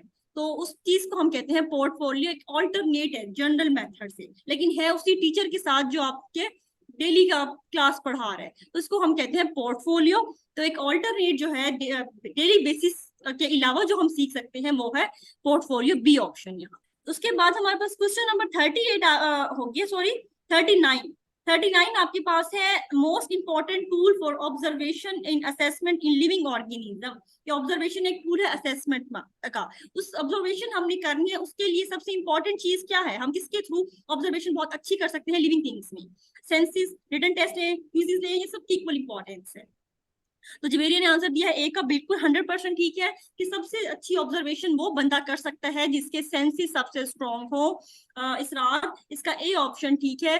सबसे अच्छी जिस टीचर की सेंस होंगी ऑब्जर्व करने के, 5 सेंसेस है ना हमारे पास अल्लाह ने दी हैं, तो उन सेंसेस के थ्रू ऑब्जर्व करना के देखते ही सबसे अच्छा टीचर क्या होता है? जो देखते ही बच्चे को बता दे कि उसके दिमाग में क्या चल रहा है, क्या इसके मेथड को, उसमें ये मसले हैं, उसमें शाइनेस है, उसका लैंग्वेज का मसला आ रहा है, कोई भी मसला आ सकता है उसको। एक टीचर अपनी सेंसेस की बेस पे ऑब्जर्व कर ले, वो सबसे इंपॉर्टेंट टूल है ऑब्जर्वेशन का। बाकी बहुत सारे थे हमारे क्वेश्चन और वो, लेकिन मैंने स्पेसिफिक कर दिया यहाँ पे कि ऑब्जर्वेशन के लिहाज से सबसे इंपॉर्टेंट टूल कौन सा है लिविंग थिंग्स में। तो लिविंग बींग्स में स्टूडेंट को जज करना है, उसके लिए ऑब्जर्वेशन करनी है, उसका सबसे इंपॉर्टेंट चीज है सेंसेस। जिस टीचर की सेंसेस जितनी स्ट्रांग होंगी उस वो उतना ज्यादा अच्छा ऑब्जर्वर होगा। उसके बाद आपके पास क्वेश्चन नंबर 40 यहाँ पे आ जाता है जी। एक सेकंड दे मुझे। Conducting a mid term exam, क्या आपका मिड टर्म एग्जाम हो रहा है, ये किस टाइप की ऑब्जर्वेशन है? Overt, covert, participating role, none. Observation किस टाइप की है ये आपके पास? मिड टर्म एग्जाम में, क्लासरूम में बैठे मिड टर्म एग्जाम दे रहे हो, टीचर ऑब्जर्व कर रहा है आपको, तो ये किस टाइप की ऑब्जर्वेशन है आपके पास? नहीं, इसका हमारे पास है ओवर्ट ऑब्जर्वेशन। टीचर की जो ऑब्जर्वेशन है वो ओवर्ट है आपके पास। कैसे है कि देखो, ओवर्ट ऑब्जर्वेशन उसको कहते हैं जिसमें स्टूडेंट को पता हो उसको ऑब्जर्व किया जा रहा है। कोवर्ट ऑब्जर्वेशन कहते हैं टीचर की ऐसी ऑब्जर्वेशन को जिसमें स्टूडेंट्स को पता नहीं होता टीचर उसको ऑब्जर्व कर रहा है। पार्टिसिपेटिंग ऑब्जर्वेशन वैसा है जिसमें टीचर खुद उस चीज में पार्टिसिपेट कर रहा है। अब मिड टर्म एग्जाम बच्चे देते हैं, टीचर नहीं देता। पहली बात, वो नॉन पार्टिसिपेटिंग रोल की टाइप आ जाती है। टीचर एग्जाम नहीं देता, टीचर सिर्फ ऑब्जर्व करता है खड़ा होकर। दूसरा, बच्चों को पता होता है कि उनको ऑब्जर्व किया जा रहा है, मिड टर्म में चीटिंग नहीं करते वो। बहुत कोई आप जैसा फनकार हो तो वो चीटिंग कर रहा होता है, वरना स्टूडेंट को पता है उनको देखा जा रहा है तो वो चीटिंग नहीं करता, अनफेयर मींस यूज नहीं करता। तो ये आपके पास आती है ओवर्ट ऑब्जर्वेशन, ये टीचर पार्टिसिपेट नहीं कर रहा, जस्ट स्टूडेंट की पार्टिसिपेशन है। और दूसरा, उनको पता है कि वो उनको ऑब्जर्व किया जा रहा है, तो ये है overt observation. A option is correct है। उसके बाद क्वेश्चन 41 आपका है प्रिंटेड और written questions with options given for survey. Survey के लिए हम क्या करते हैं यूज? सी ऑप्शन बहुत इजी है, क्वेश्चन ईयर। तो के क्वेश्चन ईयर आपको अक्सर यूनिवर्सिटी में दिए जाते हैं आपको कि ये क्वेश्चन ईयर काइंडली इसको फिल कर दे, इसमें ये चीजें हैं। क्वेश्चन 42, 80 ml वाटर अगर एथेनॉल 20 ml एथेनॉल में डालें तो 80% कहलाता है सोल्यूशन में। 80% of water ethanol dilute solution है, इसकी किस चीज की एग्जांपल है? समझ नहीं आई जवेरिया तबस्सुम की में गलती से सर से हो गया होगा, वरना इसका क्वेश्चन ईयर आंसर है, क्वेश्चन ईयर गलती से हुआ, क्वेश्चन है, डेफिनेशन है ये तो आपकी। क्वेश्चन 42, 80% वाले में क्या लगाया है जी? ए बी सी डी कोई बताएगा? ए नहीं नहीं निकम्मो। चलो मुबारक हो, एक नंबर बढ़ गए हैं। हाँ जी, बी इसका आंसर है। इंटरप्रेटिंग क्वेश्चन ईयर, अगर इंटरप्रेटिंग की याद हो तो उसमें हम परसेंटेज इंक्लूड होती है, परसेंटेज की बेस पे हम कैलकुलेशंस कर रहे होते हैं और फिर हम एक रिजल्ट ड्राइव करते हैं। तो ऐसे क्वेश्चन ईयर को हम इंटरप्रेटिंग क्वेश्चन ईयर। अब देखो यहाँ पे मैंने परसेंटेज किया है कि 20 ml में अगर मैं 80 ml डाल दूं तो वो 80% कहलाता है, और 80% मैंने रिजल्ट निकाल लिया कि 80% अगर पानी हो ऐसे सोल्यूशन डाइल्यूट सोल्यूशन कहलाता है। ये मेरे एक रिजल्ट कि ये कैलकुलेशन की, इसकी मदद से मैंने कह दिया कि ये मेरा डाइल्यूट कहलाता है। तो एक परसेंटेज की मदद से मैंने एक रिजल्ट इंटरफेयर किया, तो ऐसे वाले को मैं कहती हूँ इंटरप्रेटिंग क्वेश्चन। काफी हद तक बच्चों को समझ आ गई है वैसे, अच्छी खुशी हो रही है। पिछली बार तो आप लोगों ने बहुत गलत किया था ना, इस बार काफी हद तक बच्चों के आंसर्स ठीक आ रहे हैं। अच्छा, अगला है मेरिट्स ऑफ क्वेश्चन ईयर, कि हमारे पास फायदे क्या है मेरिट क्वेश्चन ईयर के? Sorry, reliable, valid, easy to manage, all, simple, D. उसके बाद है योर एफपीएससी इंटरव्यू, आपका टेस्ट क्लियर हो जाता है फॉर एग्जांपल, ठीक है। उसके बाद आपको एफपीएससी इंटरव्यू के लिए कॉल किया जाएगा, तो आपका ये जो इंटरव्यू लेंगे वो वहां पे पैनल बैठा है, वो किस टाइप का इंटरव्यू होगा? स्ट्रक्चर्ड होगा, सेमी स्ट्रक्चर्ड होगा, इंटरनल होगा, नन? क्या लगता है? ए बी, हरीश इसरार कहते हैं सी। अच्छा जी, ये आपके पास सेमी स्ट्रक्चर्ड, अरीज is right, semi structured. Structured interview ऐसे को कहते हैं जिसमें हर एक से एक ही क्वेश्चन पूछा जाता है। उन्होंने क्वेश्चन फिक्स किए होते हैं 5-6, हर बच्चे से वो, और इनफैक्ट सीक्वेंस भी वही रखी जाती है। सेमी स्ट्रक्चर्ड में डिफरेंट क्वेश्चंस कुछ रिपीट होते हैं, कुछ वही क्वेश्चंस पूछे जाते हैं। तो आपका जब एफपीएससी या पीपीएससी अगर अल्लाह आपको नसीब करे, हर बच्चे से जो उस टाइम टीचर के दिमाग में क्वेश्चन आता है ना, वो पूछता है। तो आपके पास जो इंटरव्यू की टाइप्स होती हैं जो आपको टेस्ट क्लियर की बात की जाती है, this is semi structured interview. किसी से वो सारे करंट अफेयर पूछ लेते हैं, किसी से वो सारी केमिस्ट्री पूछ रहा होता है, किसी से सारी ऑर्गेनिक पूछ लेगा, किसी से इनऑर्गेनिक पूछ लेते हैं। मैडम, बात हो रही थी स्ट्रक्चर्ड और सेमी स्ट्रक्चर्ड की। अगर आपके पास जो इंटरव्यू लेने वाला है वो सब बच्चों से सारे एक ही सवाल पूछे, 5 या 6, देन आप उसको कहते हो स्ट्रक्चर्ड इंटरव्यू। अगर वो हर एक से डिफरेंट क्वेश्चन पूछता है तो आप उसको कहते हो सेमी स्ट्रक्चर्ड इंटरव्यू। तो आपके जितने टेस्ट क्लियर के बाद इंटरव्यूज होते हैं, तो इसीलिए क्यों कहते हैं कि काइंडली इंटरव्यू में लक से भी ज्यादा वो मेहनत से ज्यादा दुआ की जरूरत होती है। इसलिए कि कुछ इंटरव्यू आप देखोगे बहुत बच्चों के इतने इजी कॉमन से इंटरव्यू होते हैं, बच्चों वाले क्वेश्चन पूछ के वो बच्चा आ जाता है। कुछ के बेचारों के इंटरव्यू इतने मुश्किल हो जाते हैं कि वो बाई चांस उस टाइम उसके जहन में जो क्वेश्चन होता है वो वही पूछ लेते हैं। तो आपके पास वो हो जाती है सेमी स्ट्रक्चर्ड इंटरव्यू। तो आपका जो एफपीएससी का इंटरव्यू होगा, आपके टेस्ट क्लियरेंस के बाद हर एक से डिफरेंट क्वेश्चन पूछा जाएगा, तो वो टाइप है डी, सेमी स्ट्रक्चर्ड इंटरव्यू के आपके पास। क्वेश्चन 45, डीमेरिट ऑफ इंटरव्यू, कि आपके पास इंटरव्यू का नुकसान क्या है, कोई बता सकता है इसमें से क्या था, नुकसान क्या है? नुकसान है जी, कैन बी टाइम कंज्यूमिंग। बिल्कुल, फेस टू फेस कन्वर्जन ये तो अच्छी बात है, उसका मेरिट है कि फेस टू फेस बंदे को पता चलता है कि वो क्या कर रहा है, बॉडी लैंग्वेज से उसका फायदा है, प्रैक्टिकल उसका फायदा है कि प्रैक्टिकल हो रहा है, सामने हो रहा है आपके, बॉडी लैंग्वेज बड़ी एक इंपॉर्टेंट रोल प्ले करता है इंटरव्यू में। ये अच्छी चीज है कि आपको अलाउ करता है, बताता है कि मतलब प्रोफेशनल बंदा है कि नहीं। और इस चीज के मार्क्स होते हैं आपके जब इंटरव्यू होते हैं, तो आपके इंटरव्यू जब आप जाते हो रूम में, इनफैक्ट एक चीज हमेशा याद रखना कि कभी आपको फ्यूचर में काम आ जाएगा, जब भी आप इंटर हो रहे हो इंटरव्यू के लिए, बात को तो उन्होंने दरवाजा ऐसा लगाया होता है जो खुद बंद नहीं होता, ठीक है। तो आपने सबसे पहले ध्यान ये करना है, जब भी आप इंटर होगे वो दरवाजा फुल खुल जाता है, उन्होंने ऐसा जानबूझ के रखा होता है। जैसे ही आप होगे इंटरव्यू में, इंटर होगे रूम में, तो आपने ध्यान देना है वो दरवाजा खुला ना रह जाए। अगर आप वैसे इंटर हो जाओगे तो ये मैनर्स के खिलाफ बात समझते हैं वो इसको, तो वो इसके मार्क्स डिडक्ट हो जाते हैं। तो आपने इंटर होना है तमीज से, आधा दरवाजा खोल के और दरवाजा बंद करना है, देन आपने आगे जाना। तो ये चीजें प्रैक्टिकल होती है, body language, face to face conversion बड़ी मैटर करती है, आपका एक्सेंट, आप जाके बैठते टांग पे टांग चढ़ा के नहीं बैठना होता आपने, बॉडी लैंग्वेज एक बहुत रोल प्ले करती है। ये सारी चीजें हमें इंटरव्यू में हेल्प करती है स्टूडेंट को इवेल्युएट करने में। तो एक डीमेरिट एक वाही that can be time consuming. तो अभी जो बॉयज के इंटरव्यूज हुए थे पीपीएससी के, उसमें एक लड़कों पे उन्होंने 35 से 40 मिनट का इंटरव्यू किया था उनका। उसमें उन्होंने क्वेश्चंस पूछे थे रिटन भी, सामने कॉपी रखी हुई थी, पेंसिल रखी हुई थी, ऑलमोस्ट एक एवरेज 35 से 45 मिनट्स का गया। तो एक बच्चे पे अगर 30 से 35 40 मिनट लग रहे हैं, तो देखो अब अगर एक दिन में भी आपने 20 बच्चों की इंटरव्यू लेनी है तो कितना टाइम लग जाएगा। तो एक ये बहुत बड़ा डीमेरिट है इंटरव्यू का, कि अगर आपने बाकी सही से इवेल्युएट करना है बच्चे को, ये नहीं है दो दो क्वेश्चन पूछ के तो आप जा रहे दे सकते हो, लेकिन दो क्वेश्चन पूछते रहो, नाइंसाफी होगी फिर बच्चे के साथ कि बात को तो उसको वही दो क्वेश्चन अगर नहीं आए, फॉर एग्जाम्पल किसी की ऑर्गेनिक वीक है, सिर्फ दो क्वेश्चन लेके आप फारिग करते हो उसको और उसको वही नहीं आ गए, तो वो तो गया बच्चे का काम तो तमाम हो गया। तो अच्छी चीज होती है कि आप लंबा इंटरव्यू लो, लेकिन ये उसका एक डीमेरिट आ जाता है। उसके बाद आपके पास है क्वेश्चन 46 में आपके पास है, आपने 5 टेस्ट दिए हैं क्लास में, ठीक है, टीचर ने आपसे 5 टेस्ट लिए हैं ड्यूरिंग 10 डेज या 15 डेज में, तो उसमें आपके डिफरेंट मार्क्स आए हैं। लेकिन उस टीचर ने सिर्फ रिकॉर्ड रखा है एक टेस्ट नंबर 3 का, जिसमें गालिबन आपकी दिख रही है आपको हाईएस्ट मार्क्स आए हैं। तो ये आपकी किस टाइप की एग्जाम्पल है? क्विज दिया, सरप्राइज क्विज या लैब रिपोर्ट बनवाई है जिसमें उसने की है। तो ये आपके पास है जी शो केस पोर्टफोलियो, एग्जैक्टली ये शो केस पोर्टफोलियो में डिफरेंट टेस्ट्स या कोई भी टीचर एक्टिविटी करवाएगा, और जिस एक्टिविटी में आपके हाईएस्ट मार्क्स आए होंगे टीचर जस्ट उसको कंसीडर कर लेता है। तो आपके पास ये आ जाएगी शो केस पोर्टफोलियो की एग्जाम्पल। कुछ समझ आने लगी है बच्चों को बीएड में?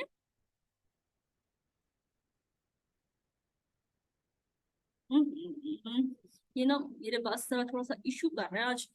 अच्छा जी, इसके बाद हमारे पास 47 एमसीक्यू है। Purposeful collection of student works that shows it's effort is called, क्या कहलाता है 47 एमसीक्यू? जवेरिया तो बस सही तैयारी करके आई है, डी ऑप्शन बिल्कुल ठीक है, आपके पास पोर्टफोलियो कहलाता है। तो पर्पसफुल टीचर जो जानबूझ के खुद लेता है, अदर देन क्लास, जो क्लास में डेली का काम होता है उससे अलावा हट के स्टूडेंट को वो कोई चीज देगा और उसमें स्टूडेंट की एफर्ट्स को देखेगा और उसकी मदद से इवेल्युएशन करेगा। तो पर्पसफुल जानबूझ के जो चीज दे, like lab report, art work, कुछ भी हो सकती है एग्जाम्पल। तो आपके पास वो पोर्टफोलियो है, यहाँ पे मैंने कोई ऑप्शन नहीं डाला, तो मतलब डी ऑप्शन। उसके बाद जी है, if a teacher ask same 5 question to every student in an interview, interview हुआ है उसमें हर स्टूडेंट से एक टीचर 5 क्वेश्चन ही पूछे जा रहा है, वही पूछे जा रहा है, तो आपके पास किस चीज की एग्जांपल होगी? ये आपके पास होगी बिल्कुल स्ट्रक्चर्ड इंटरव्यू की। आयशा सदीक बिल्कुल ठीक कह रही है, इसरार ने भी इस बार बिल्कुल ठीक दिया है कि देखो एक ही चीज बार बार रिपीट हो रही है, तो स्ट्रक्चर्ड आ गया आपके पास। Relation between validity and reliability, क्या आपके पास वैलिडिटी एक वैलिड टेस्ट है और रिलायबिलिटी का क्या रिलेशन है? डायरेक्ट रिलेशन है, बिल्कुल। ये लिखा हुआ है, थोड़ी सी मैंने लाइन चेंज कर दी थी, मतलब लाइन थी इस तरह कि अगर कोई टेस्ट वैलिड है तो ऑब्वियस वो रिलायबल है, क्योंकि उसका रिजल्ट ठीक आ रहा है, वो जो चीज के लिए हमें चाहिए, जिस चीज के लिए हम वो टेस्ट कर रहे हैं उसकी वो रिक्वायरमेंट को पूरी कर रहा है, तो मतलब वो ऑब्वियसली रिलायबल है। तो अगर कोई टेस्ट वैलिड है तो वो रिलायबल भी है, तो आपके पास इसमें आ जाएगा डायरेक्ट। उसके बाद आपके पास लास्ट एमसीक्यू था जी, during an interview which word और line do not contain any information. आप इंटरव्यू दे रहे हो, उसमें आपने ये चीजें टर्म्स यूज होंगे, ठीक है, 4 क्वेश्चंस से गुजरे हो आप, तो इसमें से कौन सा ऐसा क्वेश्चन है जो कोई इंफॉर्मेशन नहीं रखता है, एक हम कैजुअली या मैनर वाइज बोलेंगे। तो बिल्कुल सबने ठीक ठीक आंसर दिया है, गुड बाय। और दूसरा वर्ड अगर एक ओके भी अक्सर होता है, दोनों था स्लाइड्स में, ओके और गुड बाय कोई मीनिंग नहीं रखते।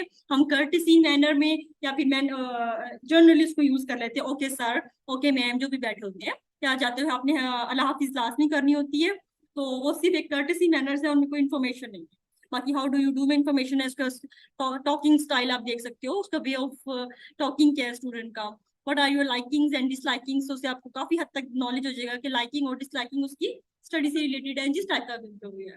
Have you gone through FPSC interview before, सबसे इंपॉर्टेंट जो हर बार पूछा जाता है, तो ये एमसीक्यू, सॉरी एमसीक्यू कह रही, क्वेश्चन लास्ट में पूछते हैं, ये पहले आप किसी इंटरव्यू से गुजरे हो कि नहीं। एक वो क्वेश्चन आपसे पूछेगा लास्ट एट द एंड, सारे क्वेश्चन करके आखिर में आखिरी क्वेश्चन पूछेगा कि अगर आपका एफपीएससी या पीपीएससी जो भी हो रहा है, अगर आप ये जॉब नहीं मिलती देन आप क्या करोगे। एक क्वेश्चन लास्ट में पूछता है, एग्जामिनर की आदत होती है कि अगर आपको ये सीट नहीं मिलती जिसके लिए आप आए हो सिलेक्टेड, तो क्या आपका रिस्पॉन्स होगा फ्यूचर में, क्या आपकी वो होगी। तो ये क्वेश्चन लास्ट में तैयार करके जाना है कभी इंटरव्यू में जाओ तो। ठीक हो गया जी, ये आपकी आज सेकंड टेस्ट की थी। बीएड होप से कुछ कुछ समझ आने लगी है, लेकिन फिर भी एक दो बच्चों का जरा इश्यू आ रहा था, तो हमें लगा कि हमें इस पे वीडियोस बनानी चाहिए। तो इंशाल्लाह कल से आपको पहले वाली जो हमारे टेस्ट 1 हुआ था उसकी वीडियोस 3 हमने बना ली है। फिर आहिस्ता आहिस्ता इंशाल्लाह 2-3 वीडियोस डेली की मिलती रहेंगी। जब आपका फाइनल टेस्ट होगा तो हमारी ट्राई है कि हम सारी की सारी वीडियोस बना लें आपकी। तो ट्राई तो होगी, देखो बना लें, बाकी फिर देखते हैं कैसे रहता है, अल्लाह खैर करेगा।